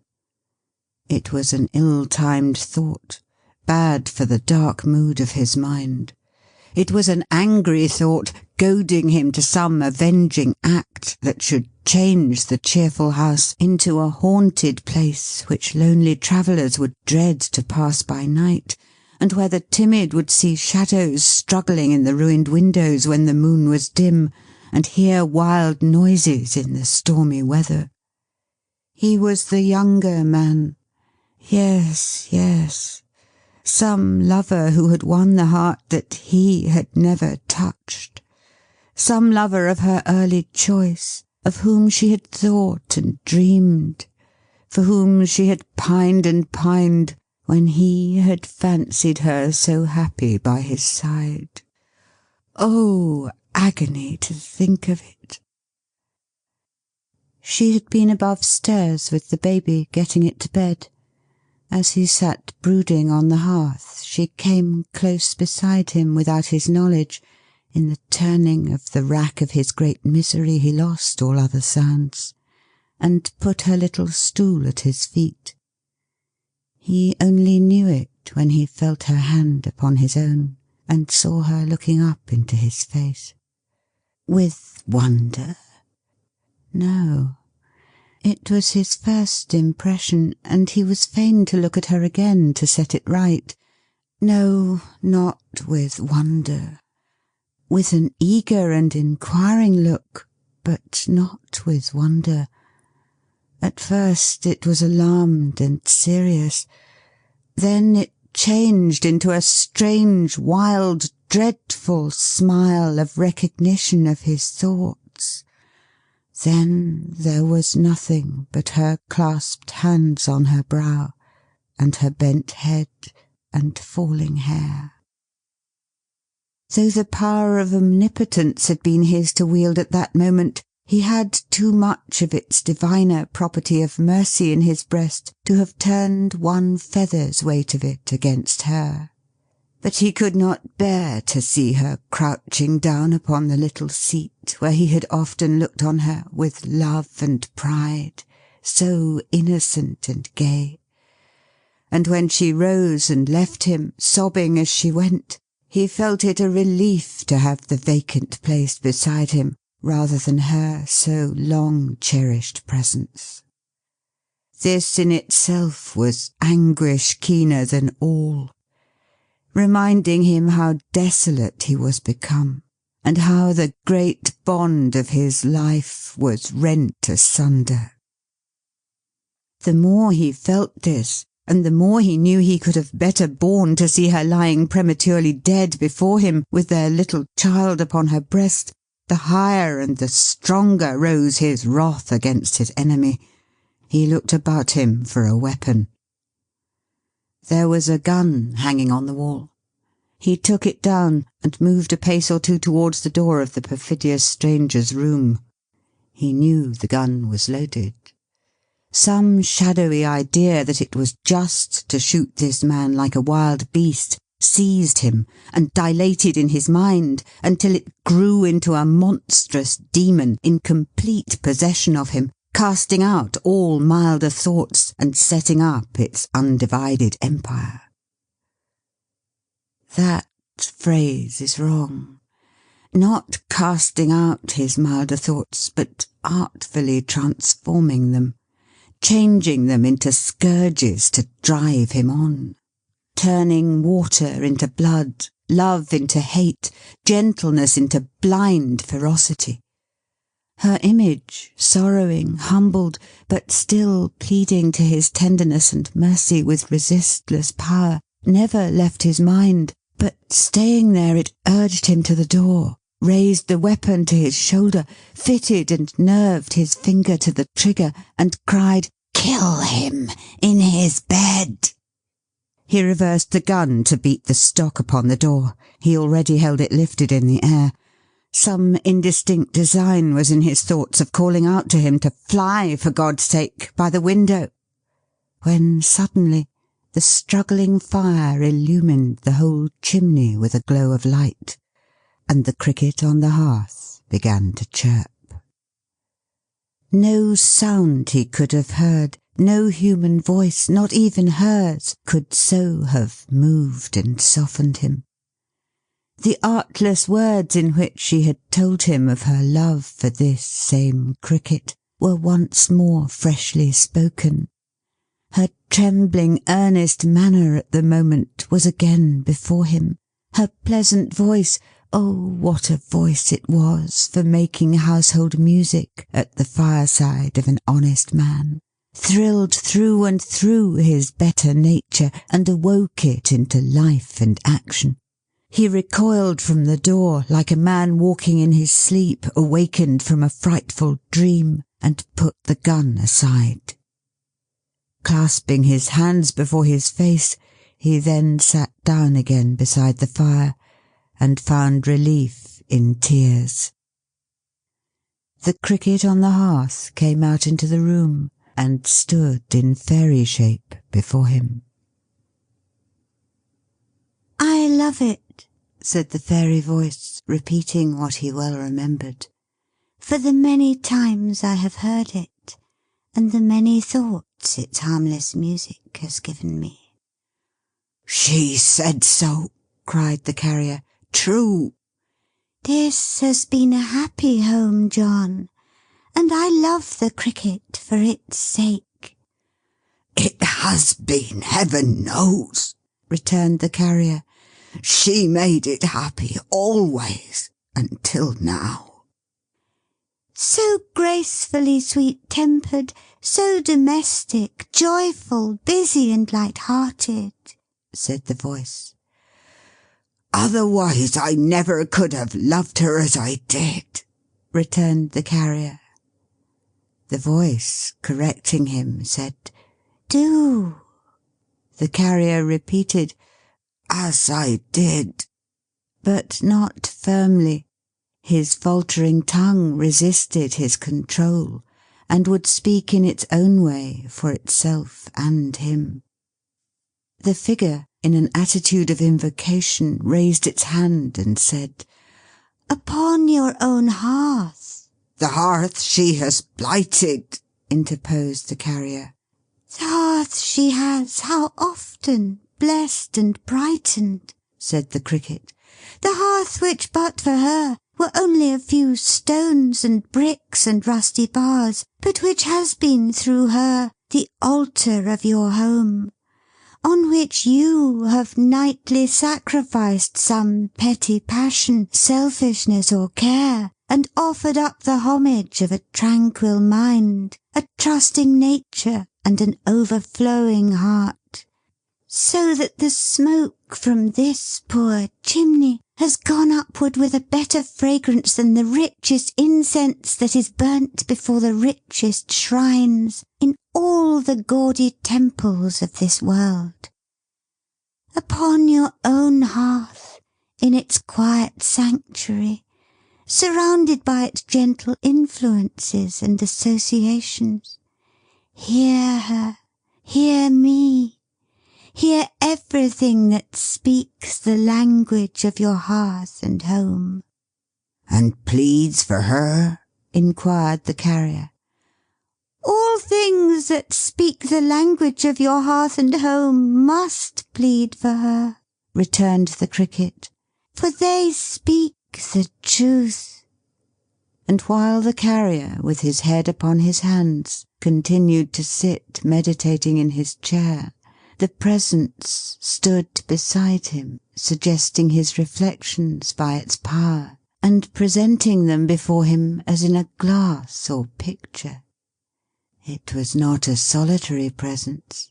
From the hearthstone, from the chimney, from the clock, the pipe, the kettle, and the cradle, from the floor, the walls, the ceiling, and the stairs, from the cart without, and the cupboard within, and the household implements, from everything and every place with which she had ever been familiar, and with which she had ever entwined one recollection of herself in her unhappy husband's mind, fairies came trooping forth.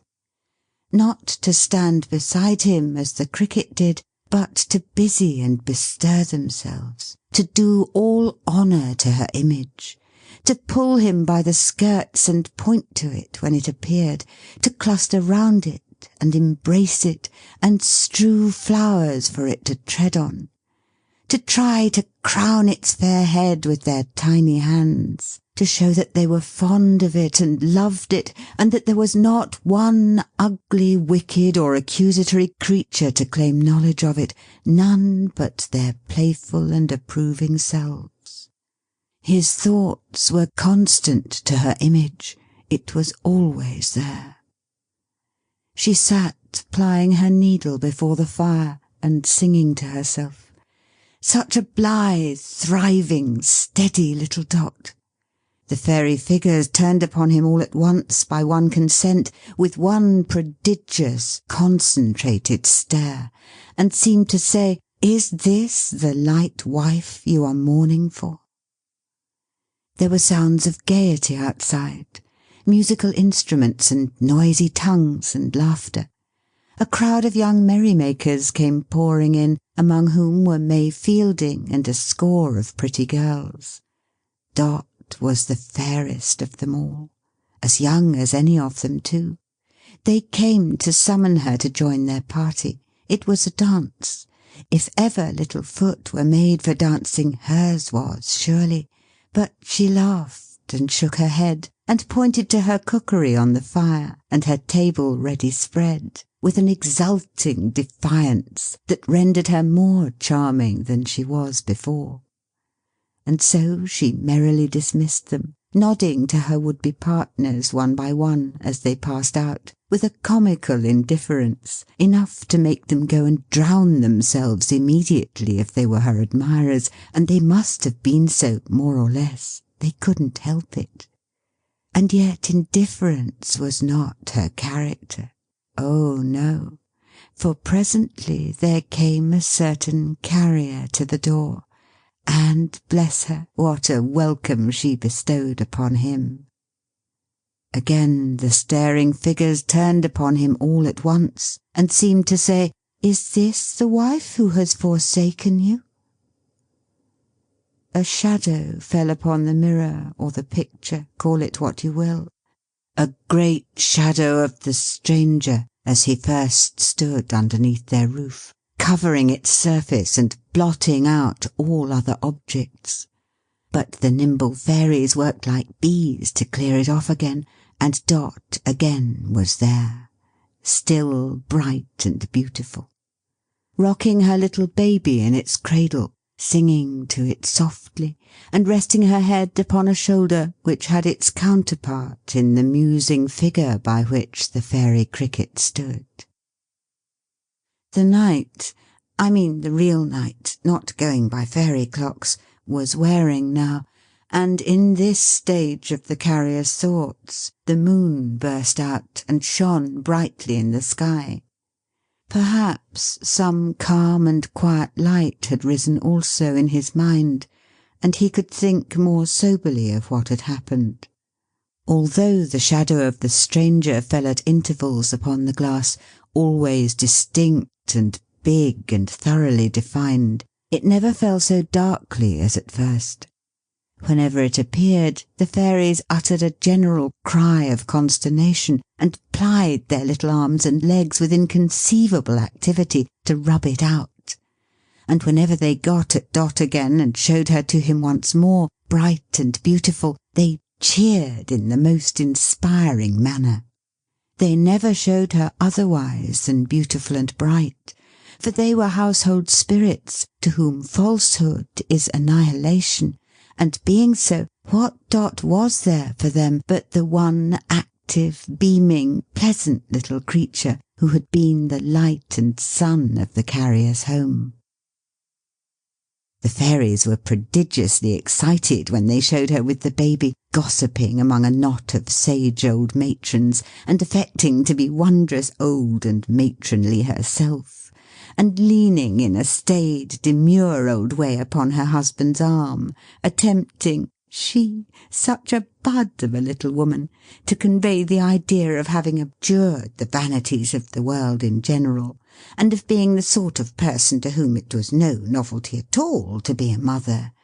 Yet in the same breath they showed her laughing at the carrier for being awkward, and pulling up his shirt-collar to make him smart, and mincing merrily about that very room to teach him how to dance.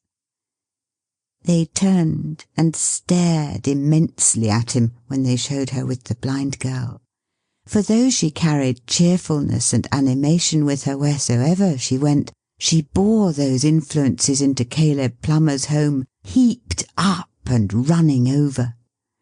The blind girl's love for her, and trust in her, and gratitude to her, her own good busy way of setting Bertha's thanks aside, her dexterous little arts for filling up each moment of the visit in doing something useful to the house, and really working hard while feigning to make holiday, her bountiful provision of those standing delicacies, the veal and ham pie, and the bottles of beer, her radiant little face arriving at the door and taking leave. The wonderful expression in her whole self, from her neat foot to the crown of her head, of being a part of the establishment, a something necessary to it, which it couldn't be without. All this the fairies revelled in, and loved her for. And once again they looked upon him all at once, appealingly, and seemed to say, while some among them nestled in her dress and fondled her, "Is this the wife who has betrayed your confidence?" More than once or twice or thrice in the long, thoughtful night they showed her to him sitting on her favourite seat, with her bent head, her hands clasped on her brow, her falling hair, as he had seen her last. And when they found her thus, they neither turned nor looked upon him, but gathered close round her, and comforted and kissed her, and pressed on one another to show sympathy and kindness to her, and forgot him altogether. Thus the night passed. The moon went down, the stars grew pale, the cold day broke, the sun rose. The carrier still sat musing in the chimney corner. He had sat there with his head upon his hands all night. All night the faithful cricket had been chirp, chirp, chirping on the hearth. All night he had listened to its voice. All night the household fairies had been busy with him. All night she had been amiable and blameless in the glass, except when that one shadow fell upon it. He rose up when it was broad day, and washed and dressed himself. He couldn't go about his customary cheerful avocations. He wanted spirit for them. But it mattered the less that it was Tackleton's wedding day, and he had arranged to make his rounds by proxy. He had thought to have gone merrily to church with Dot, but such plans were at an end. It was their own wedding day too. Ah, how little he had looked for such a close to such a year! The carrier expected that Tackleton would pay him an early visit, and he was right.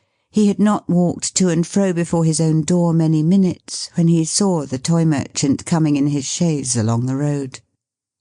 As the chaise drew nearer, he perceived that Tackleton was dressed out sprucely for his marriage, and had decorated his horse's head with flowers and favours. The horse looked much more like a bridegroom than Tackleton, whose half-closed eye was more disagreeably expressive than ever. But the carrier took little heed of this. His thoughts had other occupation. "John Peerybingle," said Tackleton with an air of condolence. "My good fellow, how do you find yourself this morning?" "I have had but a poor night, Master Tackleton," returned the carrier, shaking his head, "for I have been a good deal disturbed in my mind. But it's over now. Can you spare me half an hour or so for some private talk?" "I came on purpose," returned Tackleton, alighting. "Never mind the horse. He'll stand quiet enough with the reins over this post, if you'll give him a mouthful of hay." The carrier having brought it from his stable and set it before him, they turned into the house. "You were not married before noon," he said, "I think." "No," answered Tackleton. Plenty of time, plenty of time." When they entered the kitchen, Tilly Slowboy was rapping at the stranger's door, which was only removed from it by a few steps. One of her very red eyes, for Tilly had been crying all night long because her mistress cried, was at the keyhole, and she was knocking very loud, and seemed frightened. "If you please, I can't make nobody hear," said Tilly, looking round. "I hope nobody ain't gone and been and died, if you please." This philanthropic wish Miss Slowboy emphasized with various new raps and kicks at the door, which led to no result whatever. "Shall I go?" said Tackleton. It's curious." The carrier, who had turned his face from the door, signed to him to go if he would. So Tackleton went, to Tilly Slowboy's relief. And he too kicked and knocked, and he too failed to get the least reply. But he thought of trying the handle of the door, and as it opened easily, he peeped in, looked in, went in, and soon came running out again. "John Peerybingle," said Tackleton in his ear, "I hope there has been nothing rash in the night." The carrier turned upon him quickly. "Because he's gone," said Tackleton, "and the window's open. I don't see any marks. To be sure, it's almost on a level with the garden, but I was afraid there might have been some scuffle, eh?" He nearly shut up the expressive eye altogether, he looked at him so hard. And he gave his eye, and his face, and his whole person a sharp twist, as if he would have screwed the truth out of him. "Make yourself easy," said the carrier. "He went into that room last night without harm in word or deed from me, and no one has entered it since. He is away of his own free will. I'd go out gladly at that door, and beg my bread from house to house for life, if I could so change the past that he had never come. But he has come and gone, and I have done with him." "Oh, well, I think he's got off pretty easily," said Tackleton, taking a chair. The sneer was lost upon the carrier, who sat down too, and shaded his face with his hand for some little time before proceeding. "You showed me last night," he said at length, my wife that I love secretly and tenderly," insinuated Tackleton, "conniving at that man's disguise, and giving him opportunities of meeting her alone. I think there's no sight I wouldn't have rather seen than that. I think there's no man in the world I wouldn't have rather had to show it me." "I confess to having had my suspicions always," said Tackleton, "and that has made me objectionable here, I know." "But as you did show it me," pursued the carrier, not minding him, "and as you saw her, my wife that I love—" His voice and eye and hand grew steadier and firmer as he repeated these words, evidently in pursuance of a steadfast purpose. "As you saw her at this disadvantage, it is right and just that you should also see with my eyes, and look into my breast, and know what my mind is upon the subject. For it's settled," said the carrier, regarding him attentively, "and nothing can shake it now." Tackleton muttered a few general words of assent about its being necessary to vindicate something or other, but he was overawed by the manner of his companion. Plain and unpolished as it was, it had a something dignified and noble in it, which nothing but the soul of generous honour dwelling in the man could have imparted. "I am a plain, rough man," pursued the carrier, "with very little to recommend me. I am not a clever man, as you very well know. I am not a young man.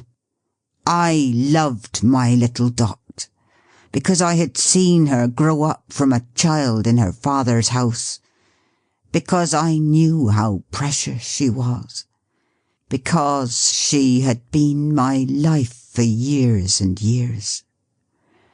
There's many men I can't compare with, who never could have loved my little Dot like me, I think." He paused, and softly beat the ground a short time with his foot, before resuming. "I often thought that though I wasn't good enough for her, I should make her a kind husband, and perhaps know her value better than another. And in this way I reconciled it to myself, and came to think it might be possible that we should be married. And in the end it came about, and we were married." "Ha!" said Tackleton, with a significant shake of his head. "I had studied myself. I had had experience of myself. I knew how much I loved her, and how happy I should be," pursued the Carrier. "But I had not, I feel it now, sufficiently considered her." "To be sure," said Tackleton. "Giddiness, frivolity, fickleness, love of admiration. Not considered. All left out of sight, huh?" "You had best not interrupt me," said the Carrier with some sternness, "till you understand me, and you're wide of doing so. If yesterday I'd have struck that man down at a blow who dared to breathe a word against her, to-day I'd set my foot upon his face, if he was my brother." The Toy Merchant gazed at him in astonishment. He went on in a softer tone. "Did I consider," said the Carrier, "that I took her at her age and with her beauty, from her young companions, and the many scenes of which she was the ornament, in which she was the brightest little star that ever shone, to shut her up from day to day in my dull house, and keep my tedious company? Did I consider how little suited I was to her sprightly humour, and how wearisome a plodding man like me must be to one of her quick spirit? Did I consider that it was no merit in me, or claim in me, that I loved her, when everybody must who knew her? Never. I took advantage of her hopeful nature and a cheerful disposition, and I married her. I wish I never had, for her sake, not for mine." The Toy Merchant gazed at him without winking. Even the half-shut eye was open now. "Heaven bless her," said the Carrier, "for the cheerful constancy with which she has tried to keep the knowledge of this from me. And Heaven help me that in my slow mind I have not found it out before. Poor child! Poor Dot! I not to find it out, who have seen her eyes fill with tears when such a marriage as our own was spoken of.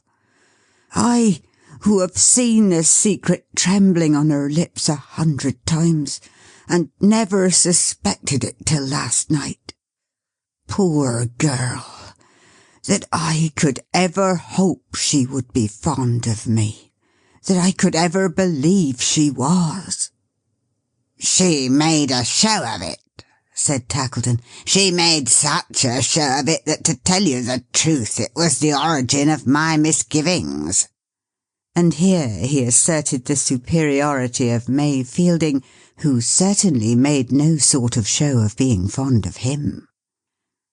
"She has tried," said the poor Carrier, with greater emotion than he had exhibited yet.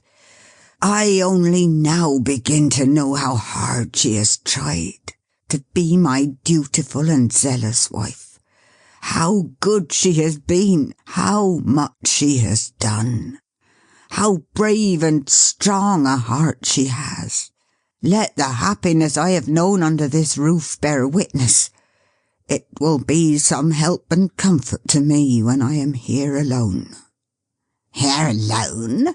said Tackleton. "Oh, then you do mean to take some notice of this?" "I mean," returned the Carrier, "to do her the greatest kindness, and make her the best reparation in my power. I can release her from the daily pain of an unequal marriage, and the struggle to conceal it. She shall be as free as I can render her." "Make her reparation?" exclaimed Tackleton, twisting and turning his great ears with his hands. "There must be something wrong here. You didn't say that, of course." The carrier set his grip upon the collar of the toy merchant and shook him like a reed. "Listen to me," he said, "and take care that you hear me right. Listen to me. Do I speak plainly?" "Very plainly indeed," answered Tackleton. "As if I meant it." "Very much as if you meant it." "I sat upon that hearth last night, all night," exclaimed the carrier, "on the spot where she has often sat beside me, with her sweet face looking into mine. I called up her whole life, day by day. I had her dear self in its every passage in review before me, and upon my soul she is innocent, if there is one to judge the innocent and guilty. Staunch cricket on the hearth, loyal household fairies." "Passion and distrust have left me," said the carrier, "and nothing but my grief remains. In an unhappy moment, some old lover, better suited to her tastes and years than I, forsaken perhaps for me against her will, returned. In an unhappy moment, taken by surprise and wanting time to think of what she did, she made herself a party to his treachery by concealing it. Last night she saw him, in the interview we witnessed. It was wrong. But otherwise than this, she is innocent if there is truth on earth." "If that is your opinion," Tackleton began. "So let her go," pursued the carrier. "Go with my blessing for the many happy hours she has given me, and my forgiveness for any pang she has caused me. Let her go, and have the peace of mind I wish her. She'll never hate me. She'll learn to like me better when I'm not a drag upon her, and she wears the chain I have riveted more lightly. This is the day on which I took her, with so little thought for her enjoyment, from her home. To-day she shall return to it, and I will trouble her no more. Her father and mother will be here to-day. We had made a little plan for keeping it together, and they shall take her home. I can trust her there or anywhere. She leaves me without blame, and she will live so, I am sure. If I should die, I may perhaps, while she is still young. I have lost some courage in a few hours. She'll find that I remembered her, and loved her to the last. This is the end of what you showed me. Now it's over." "Oh, no, John, not over. Do not say it's over yet. Not quite yet. I have heard your noble words. I could not steal away, pretending to be ignorant of what has affected me with such deep gratitude. Do not say it's over till the clock has struck again." She had entered shortly after Tackleton, and had remained there. She never looked at Tackleton, but fixed her eyes upon her husband.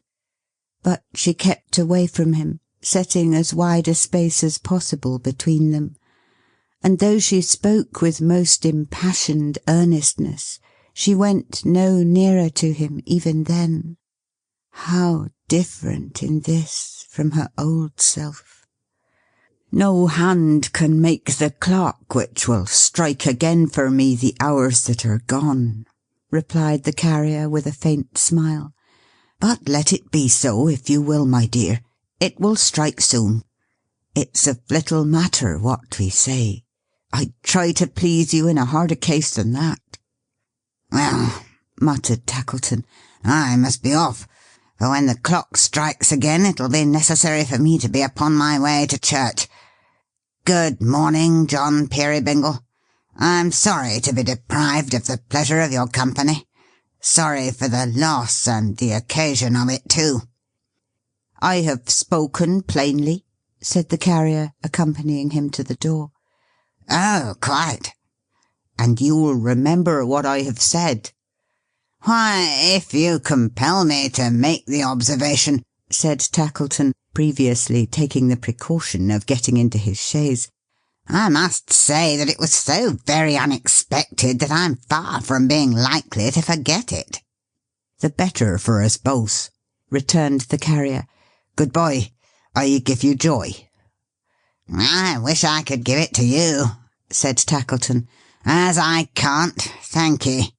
Between ourselves, as I told you before, I don't much think I shall have the less joy in my married life, because May hasn't been too officious about me and too demonstrative.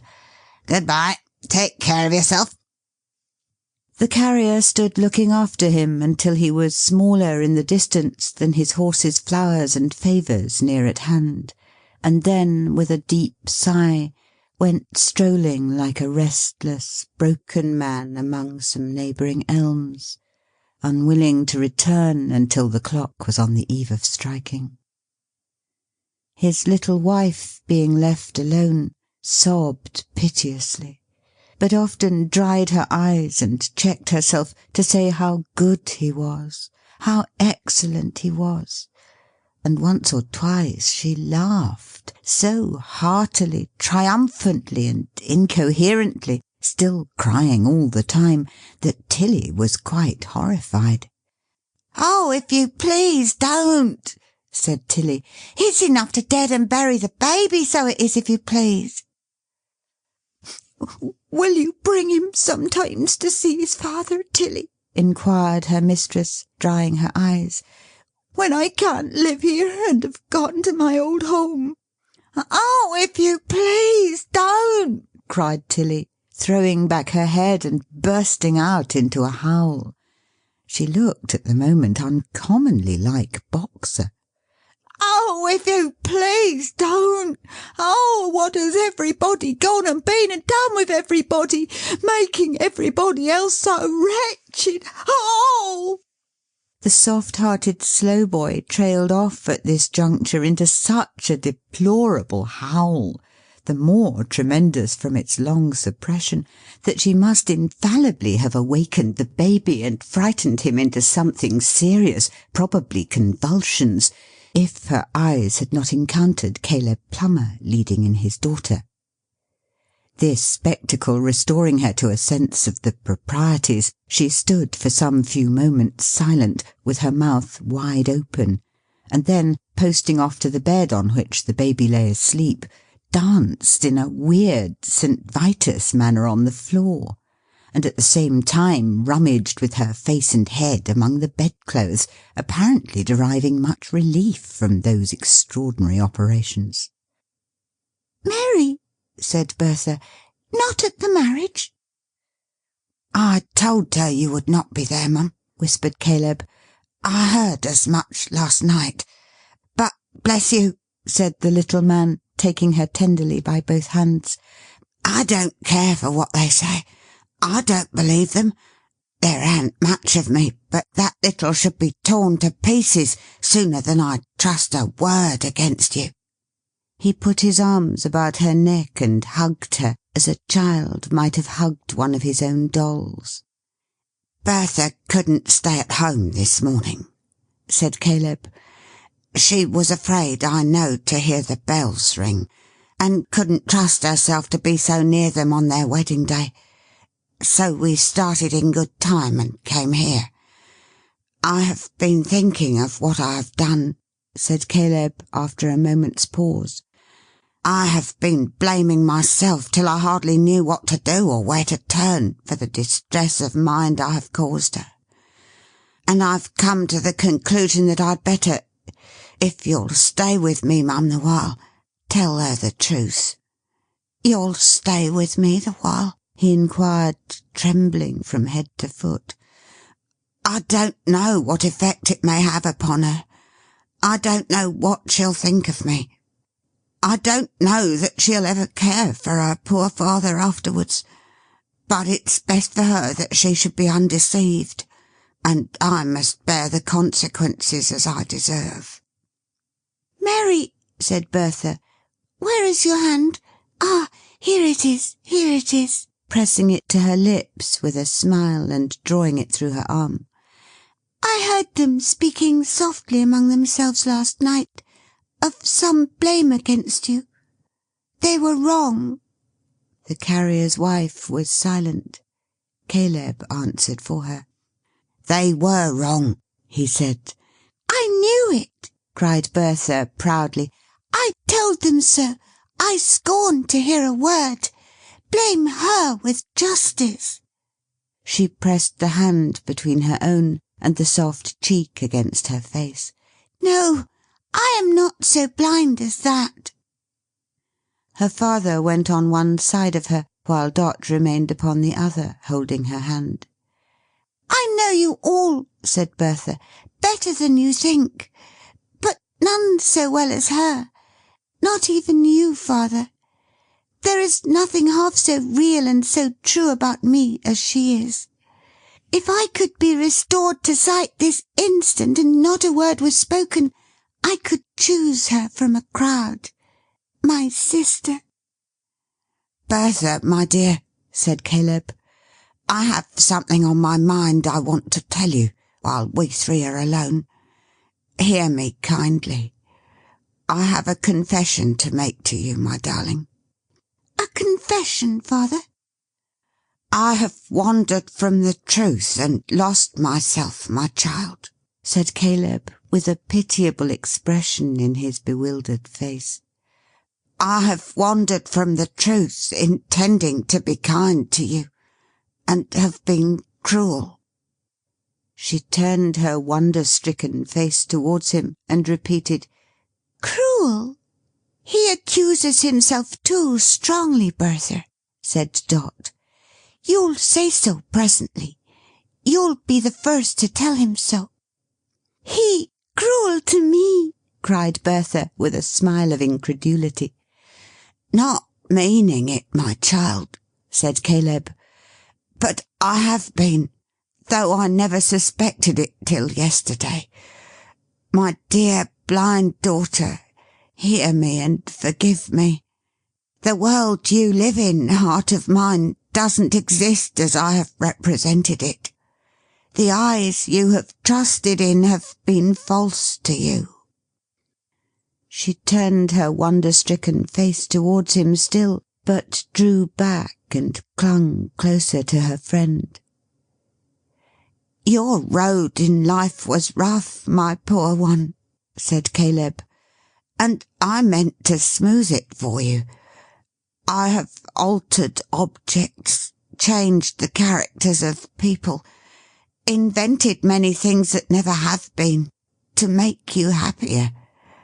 I have had concealments from you, put deceptions on you, God forgive me, and surrounded you with fancies. But living people are not fancies, she said hurriedly, and turning very pale, and still retiring from him. You can't change them. I have done so, Bertha, pleaded Caleb. There is one person that you know, my dove. Oh, father, why do you say I know? She answered in a tone of keen reproach. What and whom do I know? I who have no leader, I so miserably blind. In the anguish of her heart, she stretched out her hands as if she were groping her way, then spread them in a manner most forlorn and sad upon her face. The marriage that takes place today, said Caleb, is with a stern, sordid, grinding man. A hard master to you and me, my dear, for many years. Ugly in his looks and in his nature. Cold and callous always. Unlike what I have painted him to you in everything, my child. In everything. Oh, why? cried the blind girl, tortured, as it seemed, almost beyond endurance. Why did you ever do this? Why did you ever fill my heart so full, and then come in like death, and tear away the objects of my love. Oh, heaven, how blind I am! How helpless and alone!" Her afflicted father hung his head, and offered no reply but in his penitence and sorrow. She had been but a short time in this passion of regret, when the cricket on the hearth, unheard by all but her, began to chirp. Not merrily, but in a low, faint, sorrowing way. It was so mournful that her tears began to flow, and when the presence which had been beside the carrier all night appeared behind her, pointing to her father, they fell down like rain. She heard the cricket voice more plainly soon, and was conscious through her blindness of the presence hovering about her father. "Mary," said the blind girl, "tell me what my home is, what it truly is." "It is a poor place, Bertha, very poor and bare indeed. The house will scarcely keep out wind and rain another winter. It is as roughly shielded from the weather, Bertha," Dot continued in a low, clear voice, "as your poor father in his sackcloth coat." The blind girl, greatly agitated, rose and led the carrier's little wife aside. "Those presents that I took such care of, that came almost at my wish and were so dearly welcome to me," she said, trembling, "where did they come from? Did you send them?" "No." "Who, then?" Dot saw she knew already, and was silent. The blind girl spread her hands before her face again, but in quite another manner now. "Dear Mary, a moment, one moment, more this way. Speak softly to me. You are true, I know. You'd not deceive me now, would you?" "No, Bertha, indeed." "No, I'm sure you would not. You have too much pity for me. Mary, look across the room to where we were just now, to where my father is. My father so compassionate and loving to me, and tell me what you see." "I see," said Dot, who understood her well, "an old man sitting in a chair, and leaning sorrowfully on the back, with his face resting on his hand, as if his child should comfort him, Bertha." "Yes, yes, she will. Go on." "He is an old man, worn with care and work. He is a spare, dejected, thoughtful, grey-haired man. I see him now, despondent and bowed down, and striving against nothing. But, Bertha, I have seen him many times before, and striving hard in many ways for one great sacred object, and I honour his grey head, and bless him." The blind girl broke away from her, and throwing herself upon her knees before him, took the grey head to her breast. "It is my sight restored! It is my sight!" she cried. "I have been blind, and now my eyes are open. I never knew him. To think I might have died, and never truly seen the father who has been so loving to me." There were no words for Caleb's emotion. "There is not a gallant figure on this earth," exclaimed the blind girl, holding him in her embrace, "that I would love so dearly, and would cherish so devotedly as this. The greyer and more worn, the dearer father. Never let them say I am blind again. There's not a furrow in his face, there's not a hair upon his head, that shall be forgotten in my prayers and thanks to heaven." Caleb managed to articulate, "My Bertha." "And in my blindness I believed him," said the girl, caressing him with tears of exquisite affection, "to be so different. And having him beside me day by day, So mindful of me always. Never dreamed of this." "The fresh, smart father in the blue coat, Bertha," said poor Caleb. "He's gone." "Nothing is gone," she answered. "Dearest father, no. Everything is here, in you. The father that I loved so well, the father that I never loved enough and never knew, the benefactor whom I first began to reverence and love because he had such sympathy for me, all are here in you. Nothing is dead to me. The soul of all that was most dear to me is here, here with the worn face and the grey head.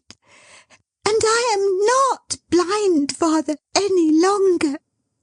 Dot's whole attention had been concentrated during this discourse upon the father and daughter, but looking now towards the little haymaker in the moorish meadow, she saw that the clock was within a few minutes of striking, and fell immediately into a nervous and excited state.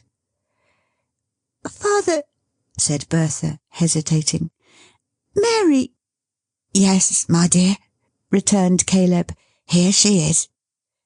"There is no change in her. You never told me anything of her that was not true." "I should have done it, my dear, I am afraid," returned Caleb, "if I could have made her better than she was. But I must have changed her for the worse if I had changed her at all. Nothing could improve her, Bertha." Confident as the blind girl had been when she asked the question, her delight and pride in the reply, and her renewed embrace of Dot, were charming to behold. "More changes than you think for may happen, though, my dear," said Dot. "Changes for the better, I mean. Changes for great joy to some of us. You mustn't let them startle you too much, if any such should ever happen and affect you. Are those wheels upon the road? You've a quick ear, Bertha. Are they wheels?" "Yes, coming very fast." I know you have a quick ear," said Dot, placing her hand upon her heart, and evidently talking on as fast as she could to hide its palpitating state, "because I have noticed it often, and because you were so quick to find out that strange step last night. Though why you should have said, as I very well recollect you did say, Bertha, whose step is that? And why you should have taken any greater observation of it than of any other step, I don't know, though, as I said just now, there are great changes in the world, great changes, and we can't do better than prepare ourselves to be surprised at hardly anything." Caleb wondered what this meant, perceiving that she spoke to him no less than to his daughter. He saw her with astonishment, so fluttered and distressed that she could scarcely breathe, and holding to a chair to save herself from falling. "They are wheels indeed," she panted, "coming nearer, nearer, very close, and now you hear them stopping at the garden gate, and now you hear a step outside the door. The same step, Bertha, is it not? And now—" She uttered a wild cry of uncontrollable delight, and running up to Caleb, put her hands upon his eyes as a young man rushed into the room, and flinging away his hat into the air, came sweeping down upon them. "Is it over?" cried Dot. "Yes." "Happily over?" "Yes." "Do you recollect the voice, dear Caleb? Did you ever hear the like of it before?" cried Dot. "If my boy in the golden South Americas was alive," said Caleb, trembling. "He is alive!"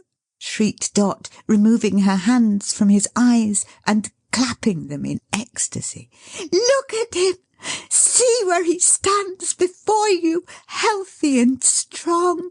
Your own dear son. Your own dear living, loving brother, Bertha." All honour to the little creature for her transports, all honour to her tears and laughter when the three were locked in one another's arms, all honour to the heartiness with which she met the sunburnt sailor fellow with his dark streaming hair half-way, and never turned her rosy little mouth aside, but suffered him to kiss it freely, and to press her to his bounding heart. And honour to the cuckoo, too, why not, for bursting out of the trap-door in the Moorish palace like a housebreaker, and hiccuping 12 times on the assembled company, as if he had got drunk for joy. The carrier, entering, started back, and well he might, to find himself in such good company. "Look, John," said Caleb exultingly, "look here! My own boy from the golden South Americas! My own son! Him that you fitted out and sent away yourself! Him that you were always such a friend to!" The carrier advanced to seize him by the hand, but recoiling, as some feature in his face awakened a remembrance of the deaf man in the cart, said, "Edward, was it you?" "No! Tell him all!" cried Dot. "Tell him all, Edward, and don't spare me, for nothing shall make me spare myself in his eyes ever again." "I was the man," said Edward. "And could you steal disguised into the house of your old friend?" rejoined the carrier. "There was a frank boy once. How many years is it, Caleb, since we heard that he was dead, and had it proved, we thought, who never would have done that?" "There was a generous friend of mine once, more a father to me than a friend," said Edward, "who never would have judged me or any other man unheard. You were he, so I am certain you will hear me now." The carrier, with a troubled glance at Dot, who still kept far away from him, replied, "Well, that's but fair. I will." "You must know that when I left here, a boy," said Edward, "I was in love, and my love was returned. She was a very young girl, who perhaps, you may tell me, didn't know her own mind. But I knew mine, and I had a passion for her." "You had?" exclaimed the carrier. "You?" "Indeed I had," returned the other, "and she returned it. I have ever since believed she did, and now I am sure she did." "Heaven help me," said the carrier. "This is worse than all." "Constant to her," said Edward, "and returning full of hope after many hardships and perils to redeem my part of our old contract, I heard 20 miles away that she was false to me, that she had forgotten me, and had bestowed herself upon another and a richer man. I had no mind to reproach her, but I wished to see her, and to prove beyond dispute that this was true. I hoped she might have been forced into it against her own desire and recollection. It would be small comfort, but it would be some, I thought, and on I came, that I might have the truth, the real truth, observing freely for myself and judging for myself, without obstruction on the one hand, or presenting my own influence, if I had any, before her on the other. I dressed myself unlike myself, you know how, and waited on the road, you know where. You had no suspicion of me, neither had she," pointing to Dot, "until I whispered in her ear at that fireside, and she so nearly betrayed me."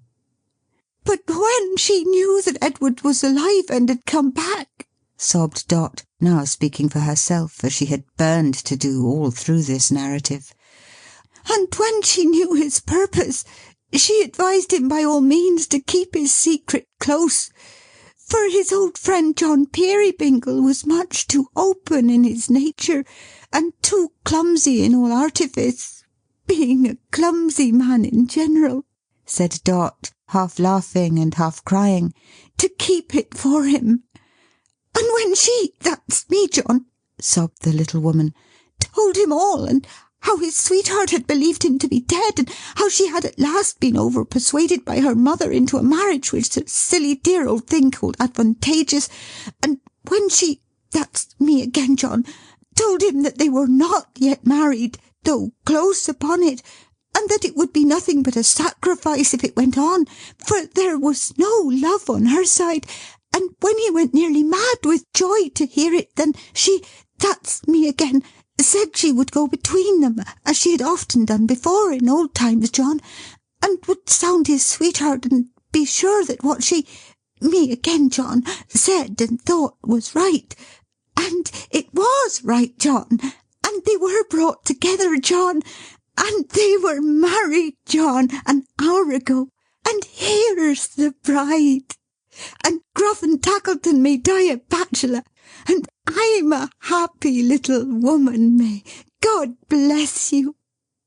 She was an irresistible little woman, if that be anything to the purpose, and never so completely irresistible as in her present transports. There never were congratulations so endearing and delicious as those she lavished on herself and on the bride. Amid the tumult of emotions in his breast, the honest carrier had stood confounded.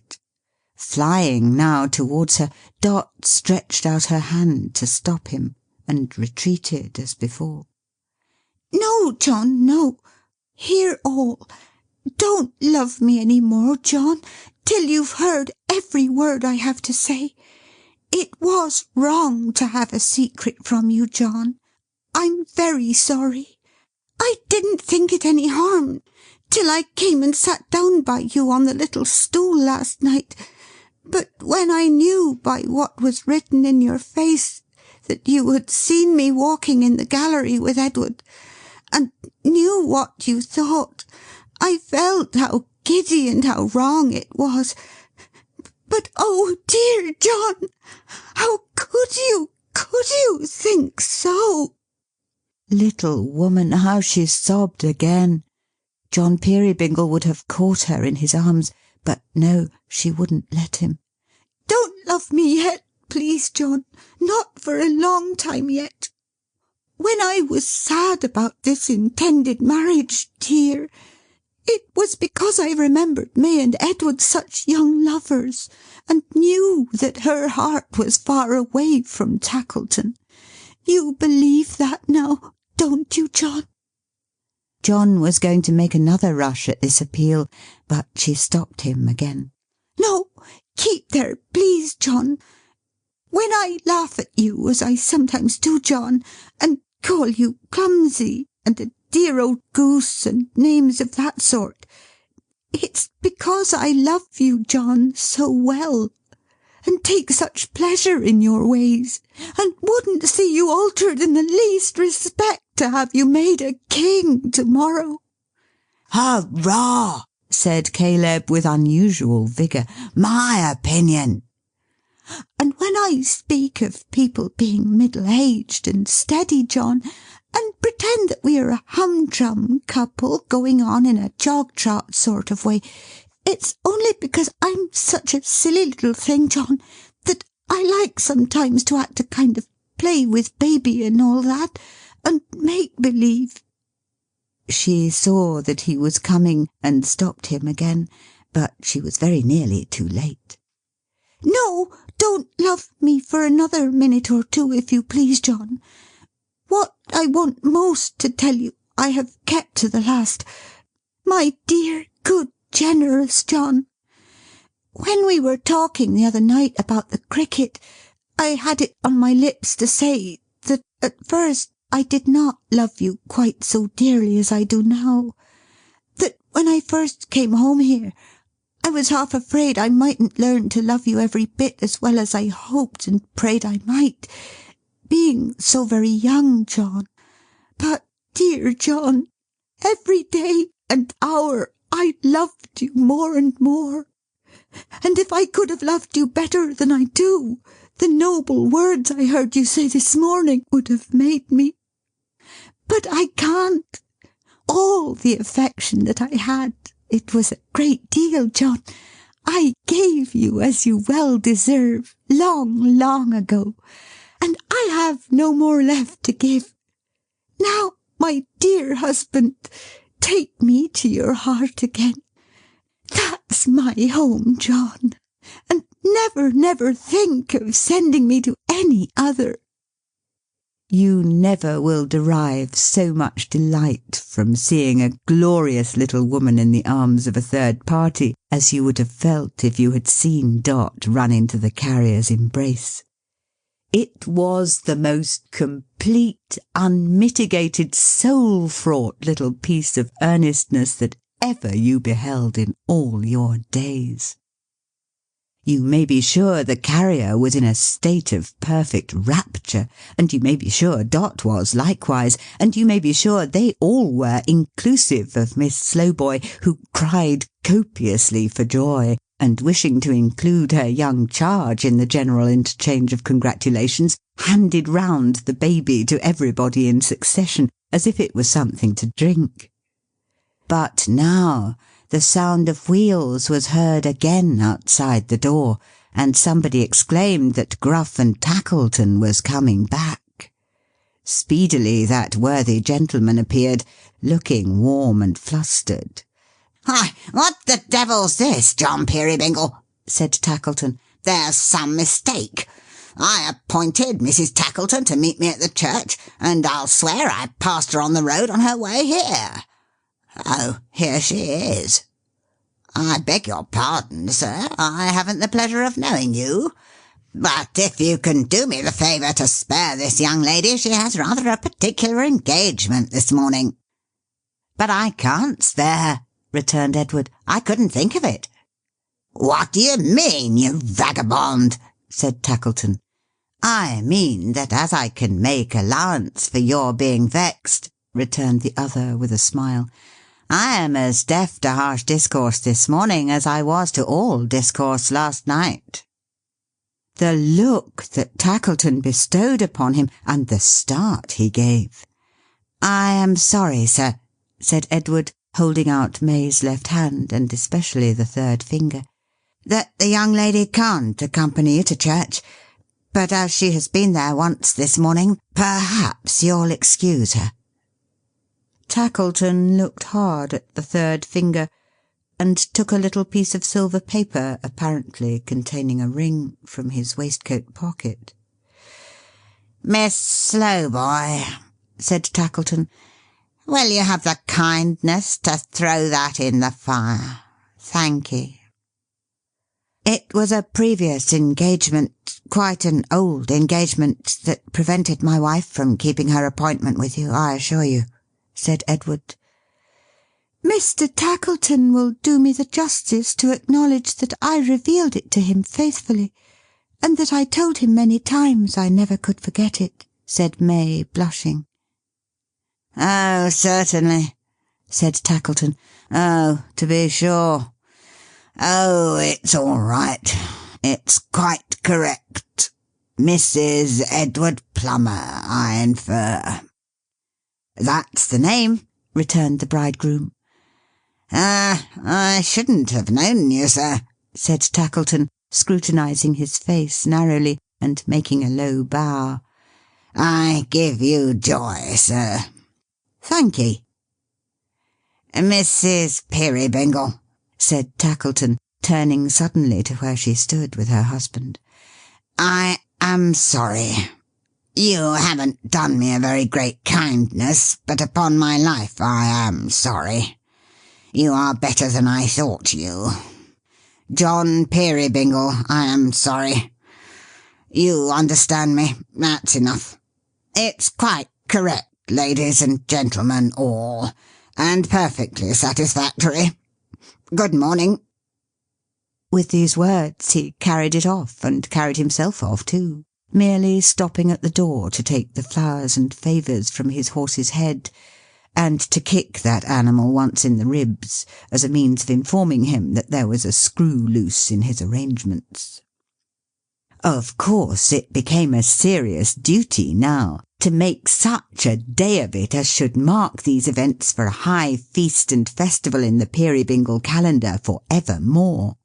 Accordingly, Dot went to work to produce such an entertainment as should reflect undying honour on the house and everyone concerned.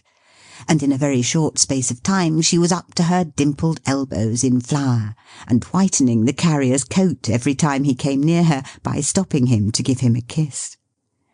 That good fellow washed the greens and peeled the turnips, and broke the plates, and upset iron pots full of cold water on the fire, and made himself useful in all sorts of ways, while a couple of professional assistants, hastily called in from somewhere in the neighbourhood, as on a point of life or death, ran against each other in all the doorways and round all the corners, and everybody tumbled over Tilly Slowboy and the baby everywhere.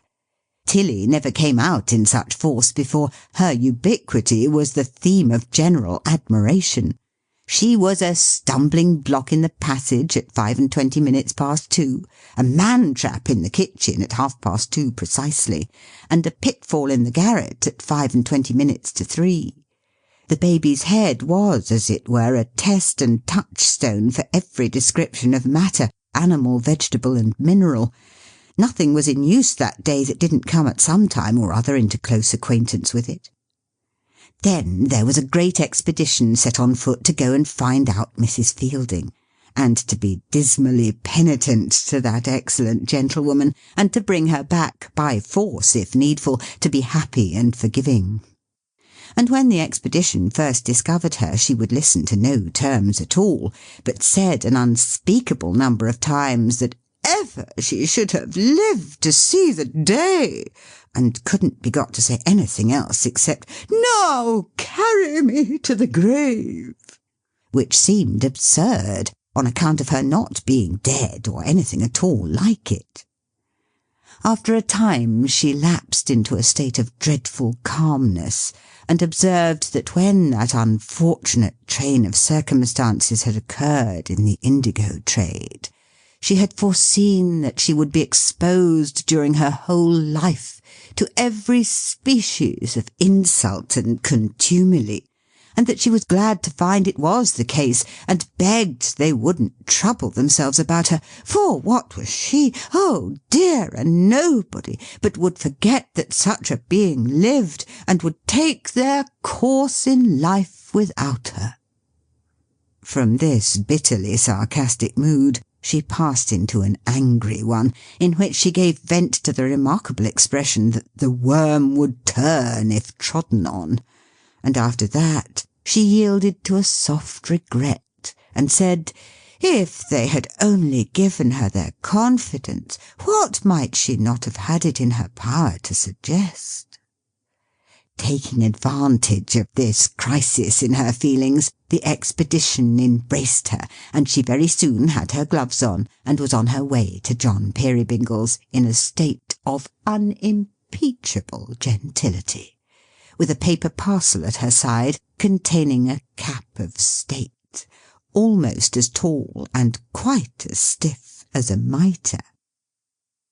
Then there were Dot's father and mother to come in another little chaise, and they were behind their time, and fears were entertained, and there was much looking out for them down the road, and Mrs. Fielding always would look in the wrong and morally impossible direction, and being apprised thereof, hoped she might take the liberty of looking where she pleased. At last they came, a chubby little couple, jogging along in a snug and comfortable little way that quite belonged to the Dot family, and Dot and her mother side by side were wonderful to see, they were so like each other. Then Dot's mother had to renew her acquaintance with May's mother, and May's mother always stood on her gentility, and Dot's mother never stood on anything but her active little feet. And old Dot, so to call Dot's father, I forgot it wasn't his right name, but never mind, took liberties, and shook hands at first sight, and seemed to think a cap but so much starch and muslin, and didn't defer himself at all to the indigo trade, but said there was no help for it now, and in Mrs. Fielding's summing up, was a good-natured kind of man, but coarse, my dear. I wouldn't have missed Dot doing the honours in her wedding gown, my benison on her bright face, for any money. No, nor the good carrier, so jovial and so ruddy at the bottom of the table, nor the brown fresh sailor fellow and his handsome wife, nor any one among them. To have missed the dinner would have been to miss as jolly and as stout a meal as man need eat, and to have missed the overflowing cups in which they drank the wedding day would have been the greatest miss of all. After dinner, Caleb sang the song about the sparkling bowl. As I'm a living man, hoping to keep so for a year or two, he sang it through.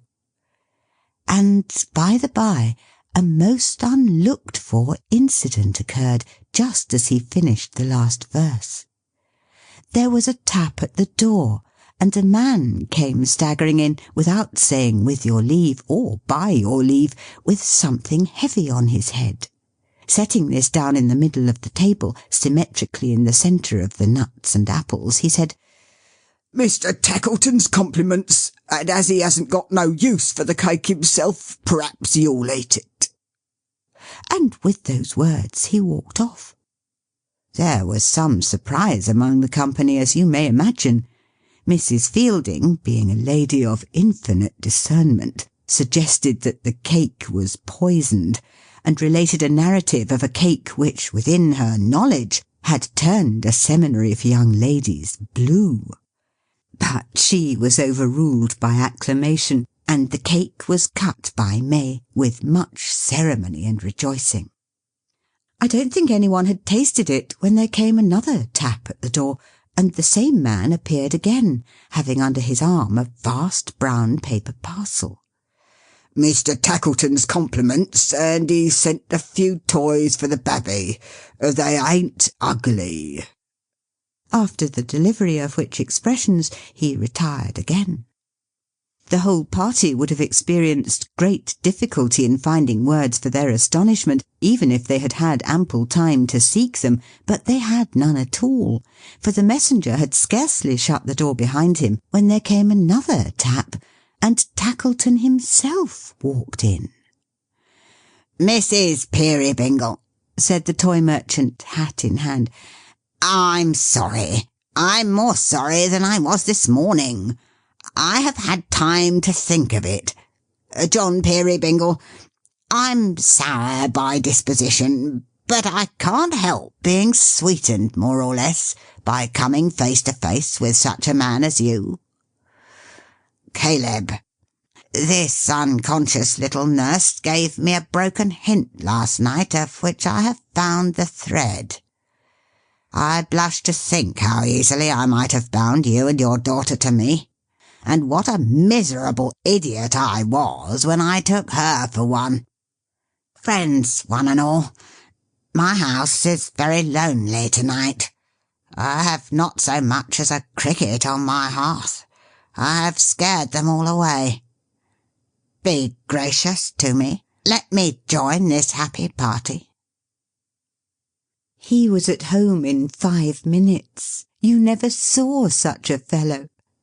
What had he been doing with himself all his life, never to have known before his great capacity of being jovial?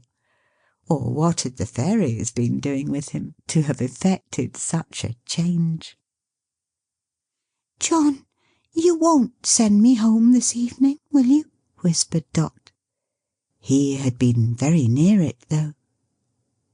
There wanted but one living creature to make the party complete, and in the twinkling of an eye, there he was, very thirsty with hard running, and engaged in hopeless endeavours to squeeze his head into a narrow pitcher. He had gone with the cart to its journey's end, very much disgusted with the absence of his master, and stupendously rebellious to the deputy. After lingering about the stable for some little time, vainly attempting to incite the old horse to the mutinous act of returning on his own account, he had walked into the tap-room and laid himself down before the fire. But suddenly yielding to the conviction that the deputy was a humbug and must be abandoned, he had got up again, turned tail, and come home. there was a dance in the evening, with which general mention of that recreation I should have left it alone, if I had not some reason to suppose that it was quite an original dance, and one of a most uncommon figure. It was formed in an odd way, in this way. Edward, that sailor fellow, a good, free, dashing sort of fellow he was, had been telling them various marvels concerning parrots and mines and Mexicans and gold dust, when all at once he took it in his head to jump up from his seat and propose a dance, for Bertha's harp was there, and she had such a hand upon it as you seldom hear. Dot, sly little piece of affectation when she chose, said her dancing days were over, I think because the Carrier was smoking his pipe, and she liked sitting by him best. Mrs. Fielding had no choice, of course, but to say her dancing days were over after that, and everybody said the same, except May. May was ready. So May and Edward get up amid great applause to dance alone, and Bertha plays her liveliest tune. Well, if you'll believe me, they have not been dancing 5 minutes, when suddenly the Carrier flings his pipe away, takes Dot round the waist, dashes out into the room, and starts off with her, toe and heel, quite wonderfully. Tackleton no sooner sees this than he skims across to Mrs. Fielding, takes her round the waist, and follows suit. Old Dot no sooner sees this than up he is, all alive, whisks off Mrs. Dot into the middle of the dance, and is the foremost there. Caleb no sooner sees this than he clutches Tilly Slowboy by both hands, and goes off at score. Miss Slowboy, firm in the belief that diving hotly in among the other couples, and effecting any number of concussions with them, is your only principle of footing it. Hark! How the cricket joins the music with its chirp, chirp, chirp, and how the kettle hums. But what is this? Even as I listen to them blithely, and turn towards Dot for one last glimpse of a little figure very pleasant to me, she and the rest have vanished into air, and I am left alone. A cricket sings upon the hearth, a broken child's toy lies upon the ground, and nothing else remains.